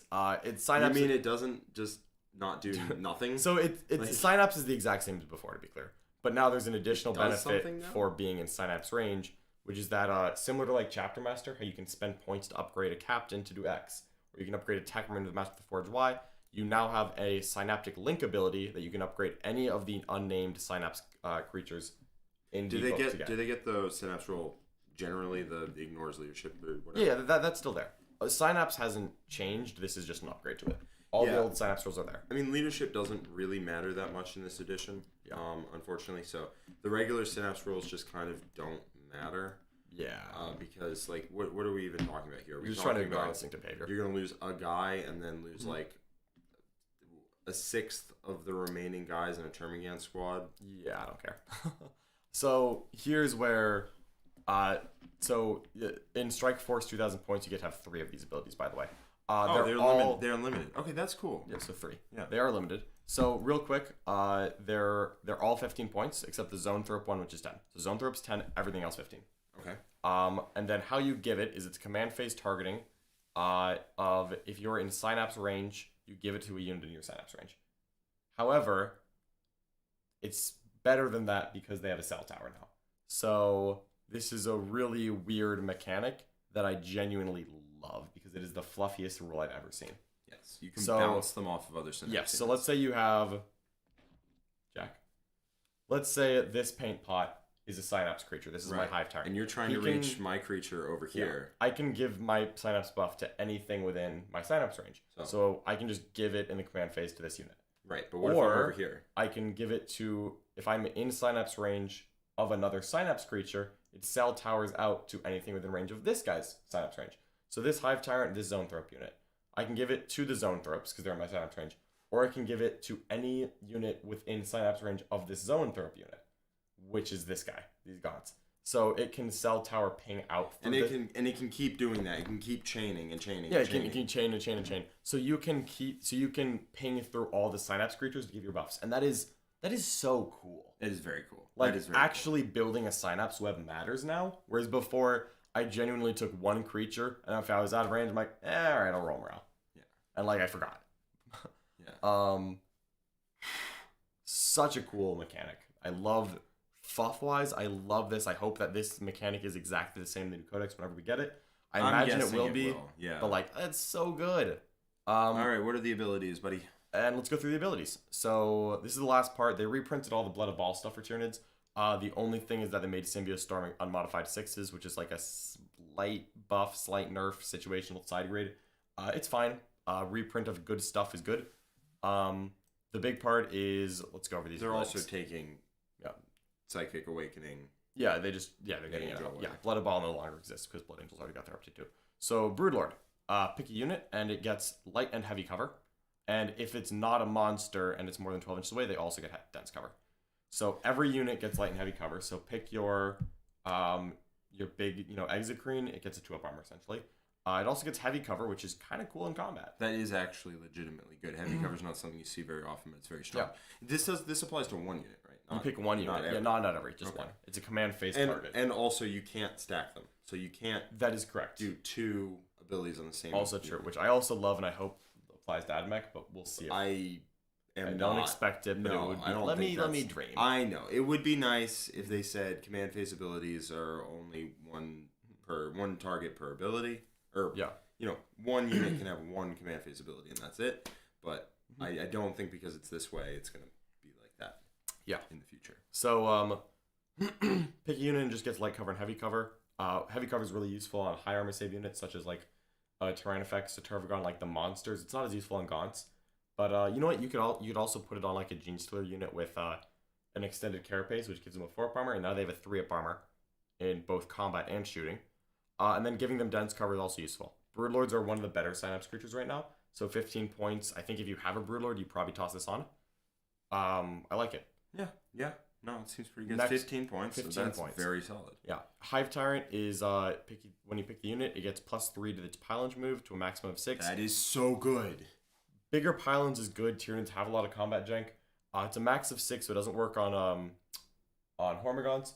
But bigger pylons can just be good.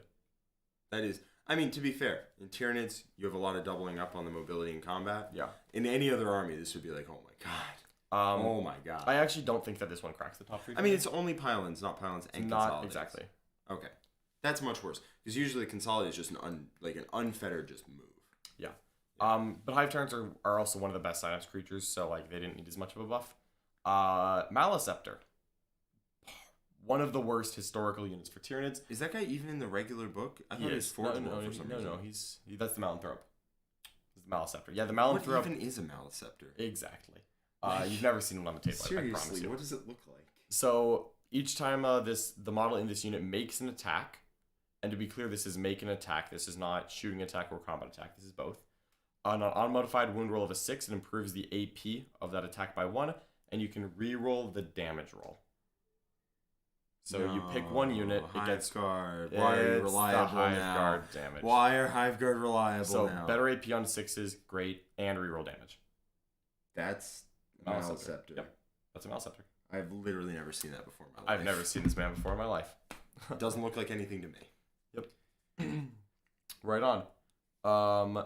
Next up is the Neurothrope.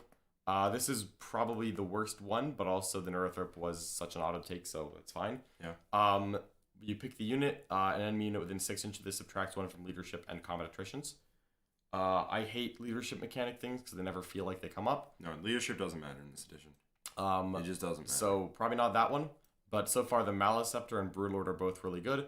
Tervagon. Each time this unit makes a ranged attack, you can re-roll an unmodified wound of 1 or 2. That is so dumb. So you could put this on a unit that is getting chapter mastered, and now they have full rerolls to hit and pretty good wound rerolls.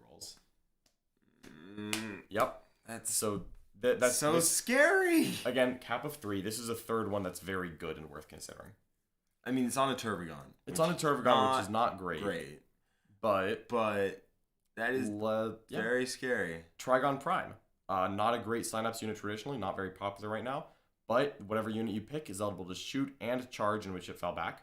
So Hive Guard that can fall back and shoot is a real consideration. Thank God it's on Trigon Prime, because no way, no shot John's taking that in his army. Yeah, I do have them painted. There's just no way you take your Trigon Prime. Well, you can make the Trigon Prime -1 to wound. because of that relic. Does it need to be a character to take Yeah, relics? Trigon Prime's characters. Sure. You're still not taking it just to unlock fallback and shoot. I probably won't, but Probably. But that is a very good ability. It's a very So good we've ability. got 4. Because Hive Guard get touched and all of a sudden they don't do anything. Exactly. So we've got 4 pretty good ones so far. Next up is the Trigon Prime. Each time you make a melee attack of a 6, it automatically wounds the target. That's to hit. A hit roll of a 6 automatically wounds. When you consider something like Gene Stealers, where their strength 4 is a huge problem, if you give them Chapter Master and every 6 to hit auto wounds, and you throw them And into Tesla, if you throw that into a knight, you're gonna make it take about 30 something saves. That's a lot of damage. Tyranid Prime is one of the worst synapse creatures, and I like that. Honestly, the worst ones, the least popular ones, have gotten the best buffs. Well, see, this is the third time that you've mentioned in this that like the bad units are getting the good buffs and the good units are getting the bad buffs. And the reason why I'm worried about that just slightly is future proofing. Is that, yeah, well, for future proofing for sure. This entire supplement is a gigantic exercise, and please God, GW, do not let this be legal for the actual Tyranid Codex, because oh my God. Yeah. So future proofing is an issue. Hopefully they figure it out. That's a future problem. The main issue is I think you may just still not end up taking a lot of these because, like, are you going to take a Turvagon? Are you? I'm more likely than a Trigon Prime. Sure. Are you going to take a Trigon Prime?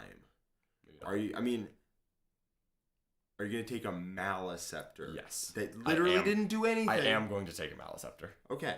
That's good. I'm just saying, you're taking units that have not been seen in forever, so you can spend 15 additional points to get this buff. Yep. And the buffs are good, which is good. I'm saying, like, that's a concern. Yep. Because they're not just free in your list. Yep. You do actually have to pay the points for units you would not have paid the points for otherwise. That's true. Also future-proofing, please. Also future-proofing. Next one is Turned Warriors. Each time an attack is made by a model in this unit, add 1 to the hit roll. That is shooting and combat. Is very good. That is very good. Very good. Just +1 hit. I mean, I think I would take Tyrant Warriors for that. I fully agree. Tyrant Warriors are in my top 3. Yes. And that's the problem, is the top 3. Because you can only take 3. I'm glad that you can only take 3. Well, I do think my concern there is with the bad units being the good powers means you're not going to actually take like 3 of these. Yeah. I think you're not going to take the top 3. I think you're going to take like 1 of the top 3, and then you're going to take like a couple of the middling ones, or maybe not, which is fine. Like, that's I think a great way to design rules. The last one is for Zonethropes. Each time a psychic test is taken for the unit, roll an additional dice and discard 1. I really like that. Just roll additional discard. Just like it. You just pick a unit. Like, oh, you're casting 2 important powers. Done. Yep.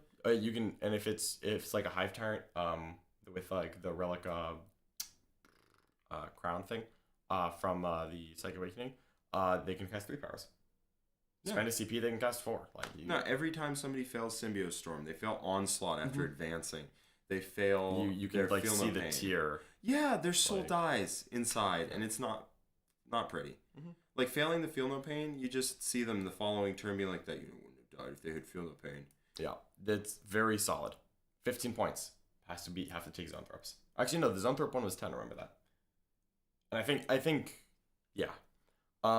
So considering you can only take 3, I really like the Maliceptor buff a lot. Okay. I really like the Warrior buff a lot. I mean, yeah, AP3 indirect. And not that we needed it. We got it. And yeah, we've gotten a couple comments in here. Yes, the Maliceptor is one of the more playable of the unplayable units. I agree. That's why I'm getting one. Yeah, I mean, the issue with armies is that you can't make an army that's all buffs. Yeah, you can't. And I feel like if you take the good characters and then you take bad characters so that you can give them these things, you end up with like 6 characters, and that's a terrible army. Yes. Which is good rules design. I'm not complaining about that. I'm saying this is not as broken as it sounds because the good ones are on bad things and bad ones are on good things. Yeah. So it balances out. And yeah, Turvagons with access to the -1 wound relic because they're T8, extremely viable. T8 -1 to wound Turvagon is a giant pain in the butt to kill. It sure is. Like it just is. It just is. It just is. Like no way around it. That's going to take a long time to kill. Dread Knights are gonna. Dread Knights and because you have the -1 strength or if you take the Maliceptor, then Dread Knights wounded on 6s. Like come on, buddy, come on. Okay, all right. Like what? Do you are have a way here? to heal them as well? Yes. All that for a drop of blade. Yeah, I think that the Warriors are just an easy auto take. It fills a troop slot, it's OBSEC, and +1 to hit is generically amazing. I think that the Maliceptor or Tervagon, you're going to have one of those two at a minimum. I certainly don't think you have both. I think both is too many points to justify. Very greedy. But I think one of the two is very likely, and the third one is going to be kind of the flexes. Is it Zonethropes? That's not bad. Is it the Broodlord? That's not bad. I like the Zonethropes. I the really Tyranid do. Prime one, pretty good. Can the Zoanthrope go on a Neurothrope? No, because the Neurothrope has their own that is much worse. Yeah, it has. Would you look at that? The good one got the bad one, and the bad one got the good one. Yes. Did GW forget that Carnifexes exist, so it would seem.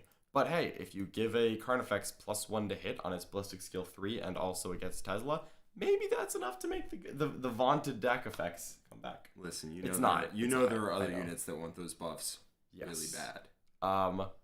That's it. That's Tyranids. Wow, Tyranids are good now. Yeah, it's okay. Do you want me to get you a paper bag so you can breathe into it? I think that takes you pretty much Tyranid players. I think that basically takes you from bottom of B tier to top of A tier. I don't think they're S still. There's no way they're S. There's some broken armies in S tier right now. But when you look at what I would call the big four, I think this puts them with an ability to play against them, where before they just lost. Yeah. Like I think old Tyranids just lost to Admech or Drukhari. They just got their face stomped on. And now they can play against it. See, the main issue. Oh yeah. I didn't tell you this. You can take these 2 or 3 times. You can have 3 Tyranid warrior units give 3 different things +1 hit. That's interesting. Yeah, it still caps at 3. But you can take honestly 2 units of warriors and a Maliceptor is like, yeah, just +1 to hit you, +1 to hit you, go. Yeah, it's not bad. It's not bad. That's really not bad. Yeah. And also I like that a lot more. I like the warriors because they fill a troop slot and they really spread the synapse web. They really do. Because you spread them out and then because like you're already going to take your characters and your auto takes that are synapse. But if you only have 2 or 3 synapse units, you're going to miss it on the web. But like warriors aren't that much more than 10 Hormigons like sitting on an objective. I'll go ahead and spend the points for a synapse unit and the +1 to hit and just spread the web. So 2 major concerns with this book. Yes. It's very strong. Obviously. Yep. That's not an issue that I have. The issue I'd have for Tyranids is that it has a potential. You talked a bit about Maliceptor, Malanthrope, like combining ores to make stuff really durable, and I want to see how that goes. Because of that, but the main problem I think is that you have a lot of damage and you have a lot of mobility, but your durability is the same as it ever was. Garbage. It was garbage back in 8th because they were designed to be that way. And cool. Yeah. It is even more garbage in 9th where the damage is spiked. Yeah. So that means if you go first, you cripple your opponent. If you go second, they cripple you. Now, you talked about some durability stuff you can do, which could solve that problem. So I'd be keeping my eyes peeled. But then I have to invest CPN points in it. I mean, that's fine. You just need to solve the problem your army has. So I keep my eyes peeled for that. That could just fix that, and that problem out the window. We're good. Yeah. The second thing is we have a lot of indirect in the meta right now. Yeah. A lot of non-interactive, a lot of indirect in the meta. And Hiveguard were a staple for Tyranids. They're necessary for Tyranids. They were holding the whole book together. And they're still good in this. When you don't have Gaunts on the field, I think you do spend the 1 CP on Tesla there. Yes, you do. Chapter Master on them in the backfield is great. Master, you could also, with Kronos, who got hold still reroll 1s, you could theoretically do a Leviathan Battalion and a Kronos Patrol. The Kronos Patrol is a Neurothrope, 6 Hiveguard, and a Warrior Squad. And the Warrior Squad is like Hiveguard hit on 2s, reroll 1s to hit, you cast Symbiote Storm on them. Then you have the Leviathan unit, and you give them Chapter Master, spend a CP, Tesla. And that's a lot of really terrifying. And one of them double taps. Yep, and that will table you. That will table you in record time. That's a lot of damage. There's nothing you can do about it because it is across the board, out of line of sight, and it hits any unit at once and ignores cover. Yeah. And that is terrifying. And there's just nothing you can do about it. And I don't think that's healthy for the game. I really hope one Hiveguard becomes the staple. I don't think so. I think there's a lot of people who are going to gravitate towards and that also thing you just described. One person is going to take 3 warrior units and 3 Hiveguard squads and just be like, you all hit on 2s, you're rolling 1s. Yep, and one of you shoots again. And one shoots again. And I think that's even, like, you just table people. You just table people. They're strength 8, so they pick up buggies like there's no tomorrow. Yeah. They, they'll pick up the planes first turn, and then they'll pick up buggies and buggies and buggies and buggies and buggies. And you know what? Things that kill buggies do not make me sad, to be clear. John? This is necessary. This is the old lady who swallowed a spider to catch the fly. She swallowed the spider, okay? I'm just saying, if you thought the squig buggies were a problem, oh mama. So I don't think that and yes, to be clear, the synaptic links are for everyone. This is not Leviathan. So there's a Leviathan supplement, there's synaptic links. These are 2 separate rule sets. Synaptic links are for everyone. Yeah, I mean, to be very clear, I think that this as a codex isn't as strong as AdMech or Grey Knights, and thank God for that. Thank God for that. So we don't need that. It isn't, which is good. But what it is you can run into a guy who's running 18 Hive Guard that all hit on 2s, re-rolling 1s, and one of them double taps, and you can just lose the game through no fault of your own. And mid-tables, you're just dead. Yeah, Hive Guard are going to be real good. And there's just not much you can do about it, because, like, that could just pick up 3 to 4 Dread Knights in a turn. It could. It certainly can pick up 2. Yeah.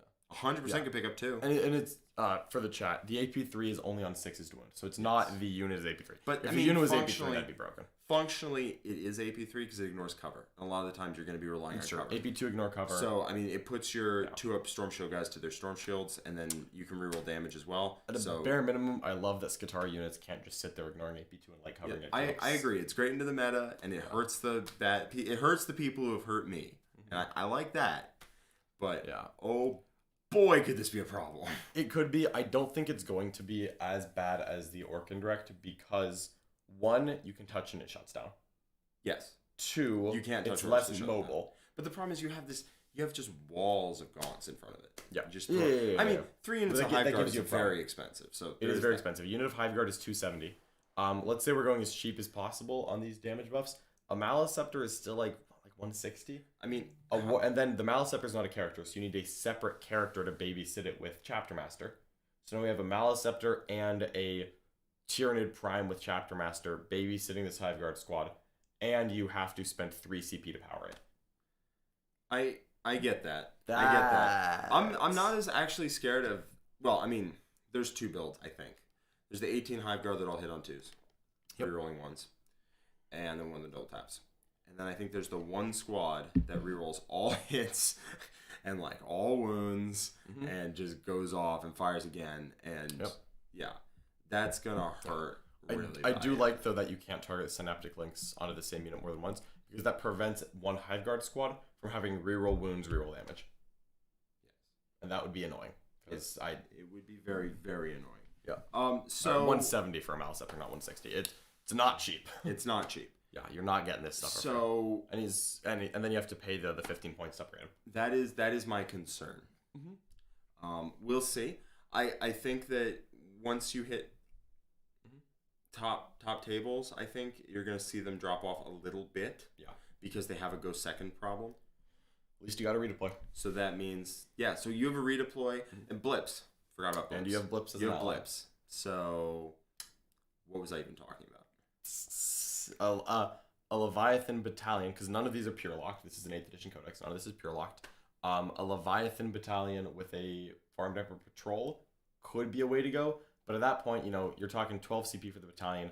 It's now 10 CP for the patrol. And now you've gone ahead and you've bought an extra relic. You're at 9. You bought an extra warlord trait. You're at 8. And the first turn you go down to 5 because you just fired Hive Guard and you got a little jumpy after putting down some blips. And it's like, ooh, I can't do this much longer. You go up to 6. You gain 1 at the start of the turn. But still, I think it's worth it. I mean, like 2 CP and some points to just be like, you can't charge me. You can't shoot me turn 1. You can't get angles. You can't do anything, actually. You can indirect. Because orcs are more than happy in their current I'm a table you build to spend 4 CP to be -1 to hit army wide, 5 up and army wide. Yep. They're more than happy about that. Yep. They'd do it again if they could. I think there's a lot of really strong things here. I think Tyranids are absolutely going to have GT level winning lists now. we already saw a very occasional Tyranid winner at an event. There's been like 3 or 4 across this season. That they definitely got a lot better. Tyranid players rejoice. They absolutely have the power to slam people. I'm fine with this because right now there's armies that have not. And I want either more people on the haves or less people on the haves. I don't want it to stay the way it is. If you take an old book like Tyranids and they can compete, and then maybe, in Octarius, maybe Tower in Octarius too. And then they get buffed up and they can compete, and eventually most armies can compete, that's fine. Or if they just give us an FAQ and they take the halves and bring them back a little bit, that's also fine. No, I mean, if every army in the game is broken, nobody's broken. Yeah.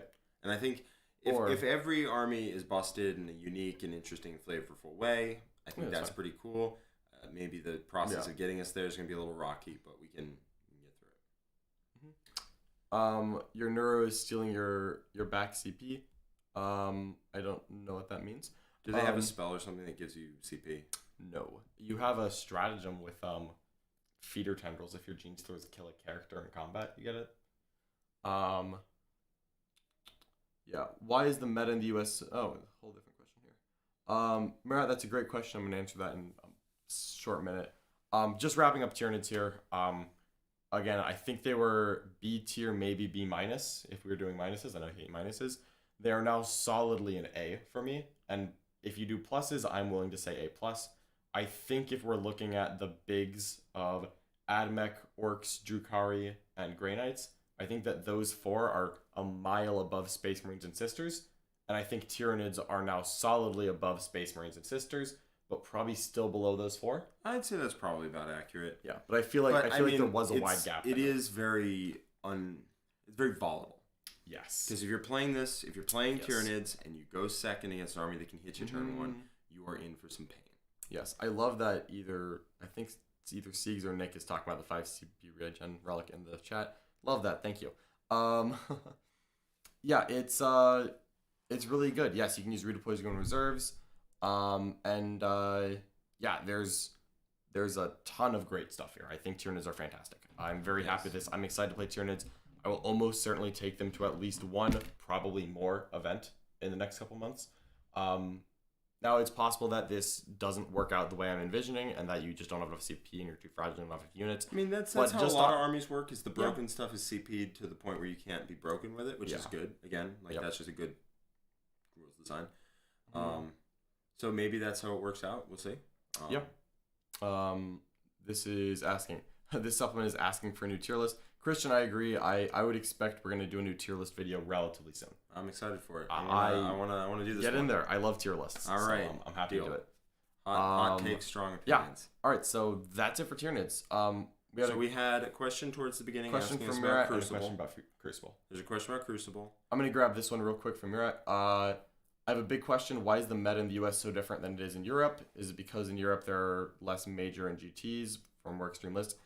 I have no idea. I've never played a tournament in Europe. I would expect that everything from shipping delays to terrain format to event size all plays a factor. Where we have like super major events like LGT where you just want a skew list to do it. It also just feels like the play styles are just different, which is probably self-reinforcing. It probably just reinforces, like, if a whole lot of people play one way, then new people who come out kind of play the same way. And in the US, it's a lot more janky, a lot more. I mean, you still end up with it. This is just like leaning one way or the other. Lists are more based around interaction and scoring points and doing things like that. And I think that's also the terrain format. In the terrain format, true. We've had different terrain in the US, and in Europe, it's a lot. It's more on the table. But also, Europe has more of the WTC format, which encourages differential. Yes. And in the US, differential means nothing. That's true. That is true. That's actually that's probably a big part of it. Because like a lot of the lists that you and I have played with, like Templars and Sisters, are not designed to blow people out. They're designed to win by 10. Where in the WTC format, if my guy won by 10 points every turn, I'd be like, oh, thanks, but could you do a little more?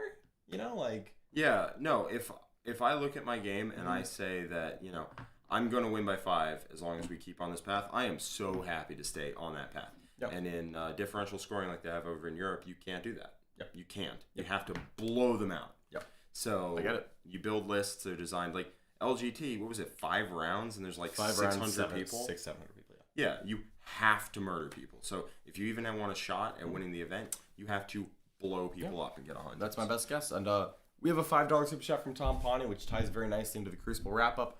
Jack's favorite part of Crucible was my list, is what Tim is saying. Not quite. No, not quite. But I did enjoy your absolutely monkey-brained approach to 40k. Tim usually plays sisters. Yep. And he usually, it's a very finessey army. Although he does his best to take 18 engines of repentance sometimes. Yes. And he really tapped into that part of himself when he took, 12 buggies and 4 planes, and wouldn't even ask his opponent what their list did. Just leaned back and tabled them. Yeah. Or didn't. That's the or didn't. That's Sometimes he just didn't. And Yeah. he was okay with it either way. Yeah. At Crucible this weekend, we had quite a diverse top 3. Is that a joke that I can make? But it was a different top 3 than we normally see. So First, second, and third were Grey Knights. Top 3. Yeah, 1, 2, 3, boys. But we did have Power Armor in 4th place as well. That's right. My Blood Angels came in 4th, and I actually beat the 3rd place guy. Yep. Before losing to Nick in a close game. The 2nd place. And Yep. then he got 2nd. And then Grey Knights be strong. Yeah. And they're really strong. Dark Eldar rounded out the top 5. Not shocking there. So the thing that makes Dark Eldar, not Dark Eldar. Grey Knights? Makes Dark Eldar. The thing that makes Grey Knights so strong, their maneuverability. Yeah. But the main thing that makes them strong is they have good matchups into the other 4. Yeah, we saw so between Nick and so the top 3 were David Ozawa 1st place, Yep. Nick Nanavati 2nd place, Cannon Biggs 3rd place. Yep. All Nick 3 and of them. David were undefeated. Yep. All 3 of them beat an orc buggy with flyer list on their way there. Yes.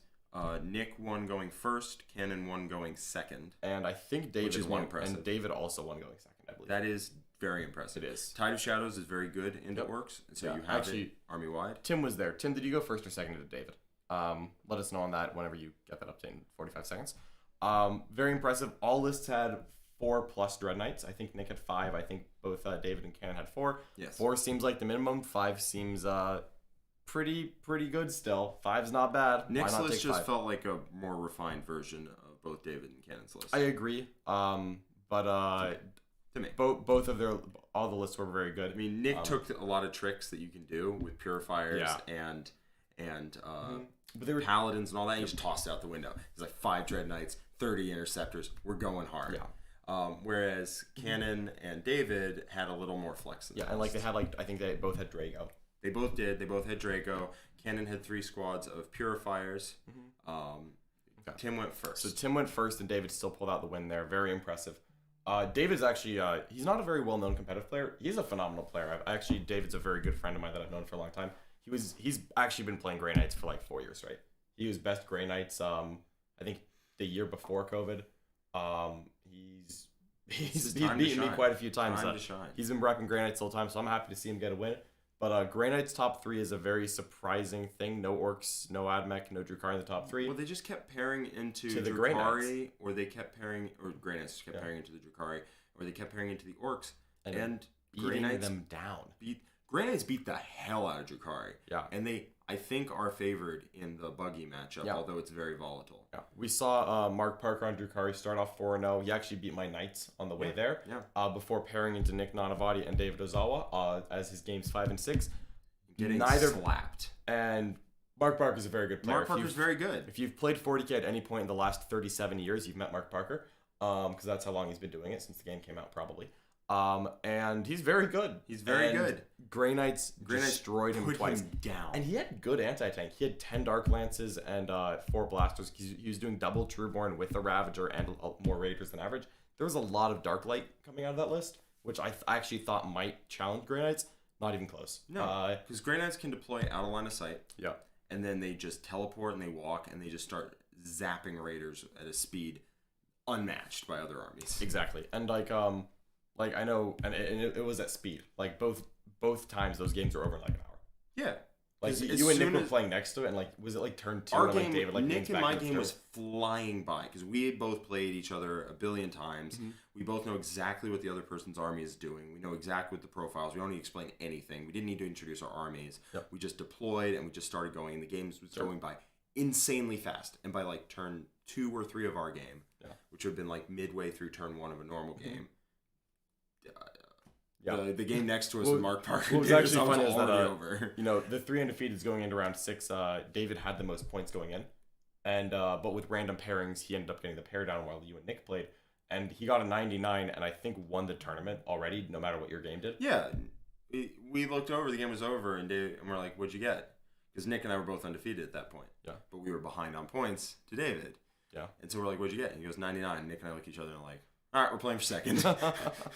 Yeah, Grey Knights are super good. People are developing them. I was actually interested that they're all using different brotherhoods. It's not the same brotherhood being used. No, I think that's because it's a minor buff to the army. It's a very small buff, so you can argue which one you want to do. Yeah. But I do like when there's more diverse in his choices rather than Strife, Blackheart, you know. Strife, Blackheart, Dark Technomancers. Leviathan. Yeah.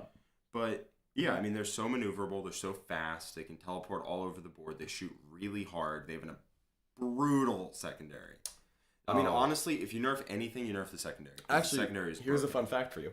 The Goonhammer actually put out today their October meta review. Does it have the average points? It does. And Purifying Will is the best secondary in the game. See, now you got it wrong, too. Purifying Ritual is the best secondary in the game. And it is better than Herd the Prey, which was the previous best. It is better than Priority Target. What? It is a higher scoring average than Priority Target. No.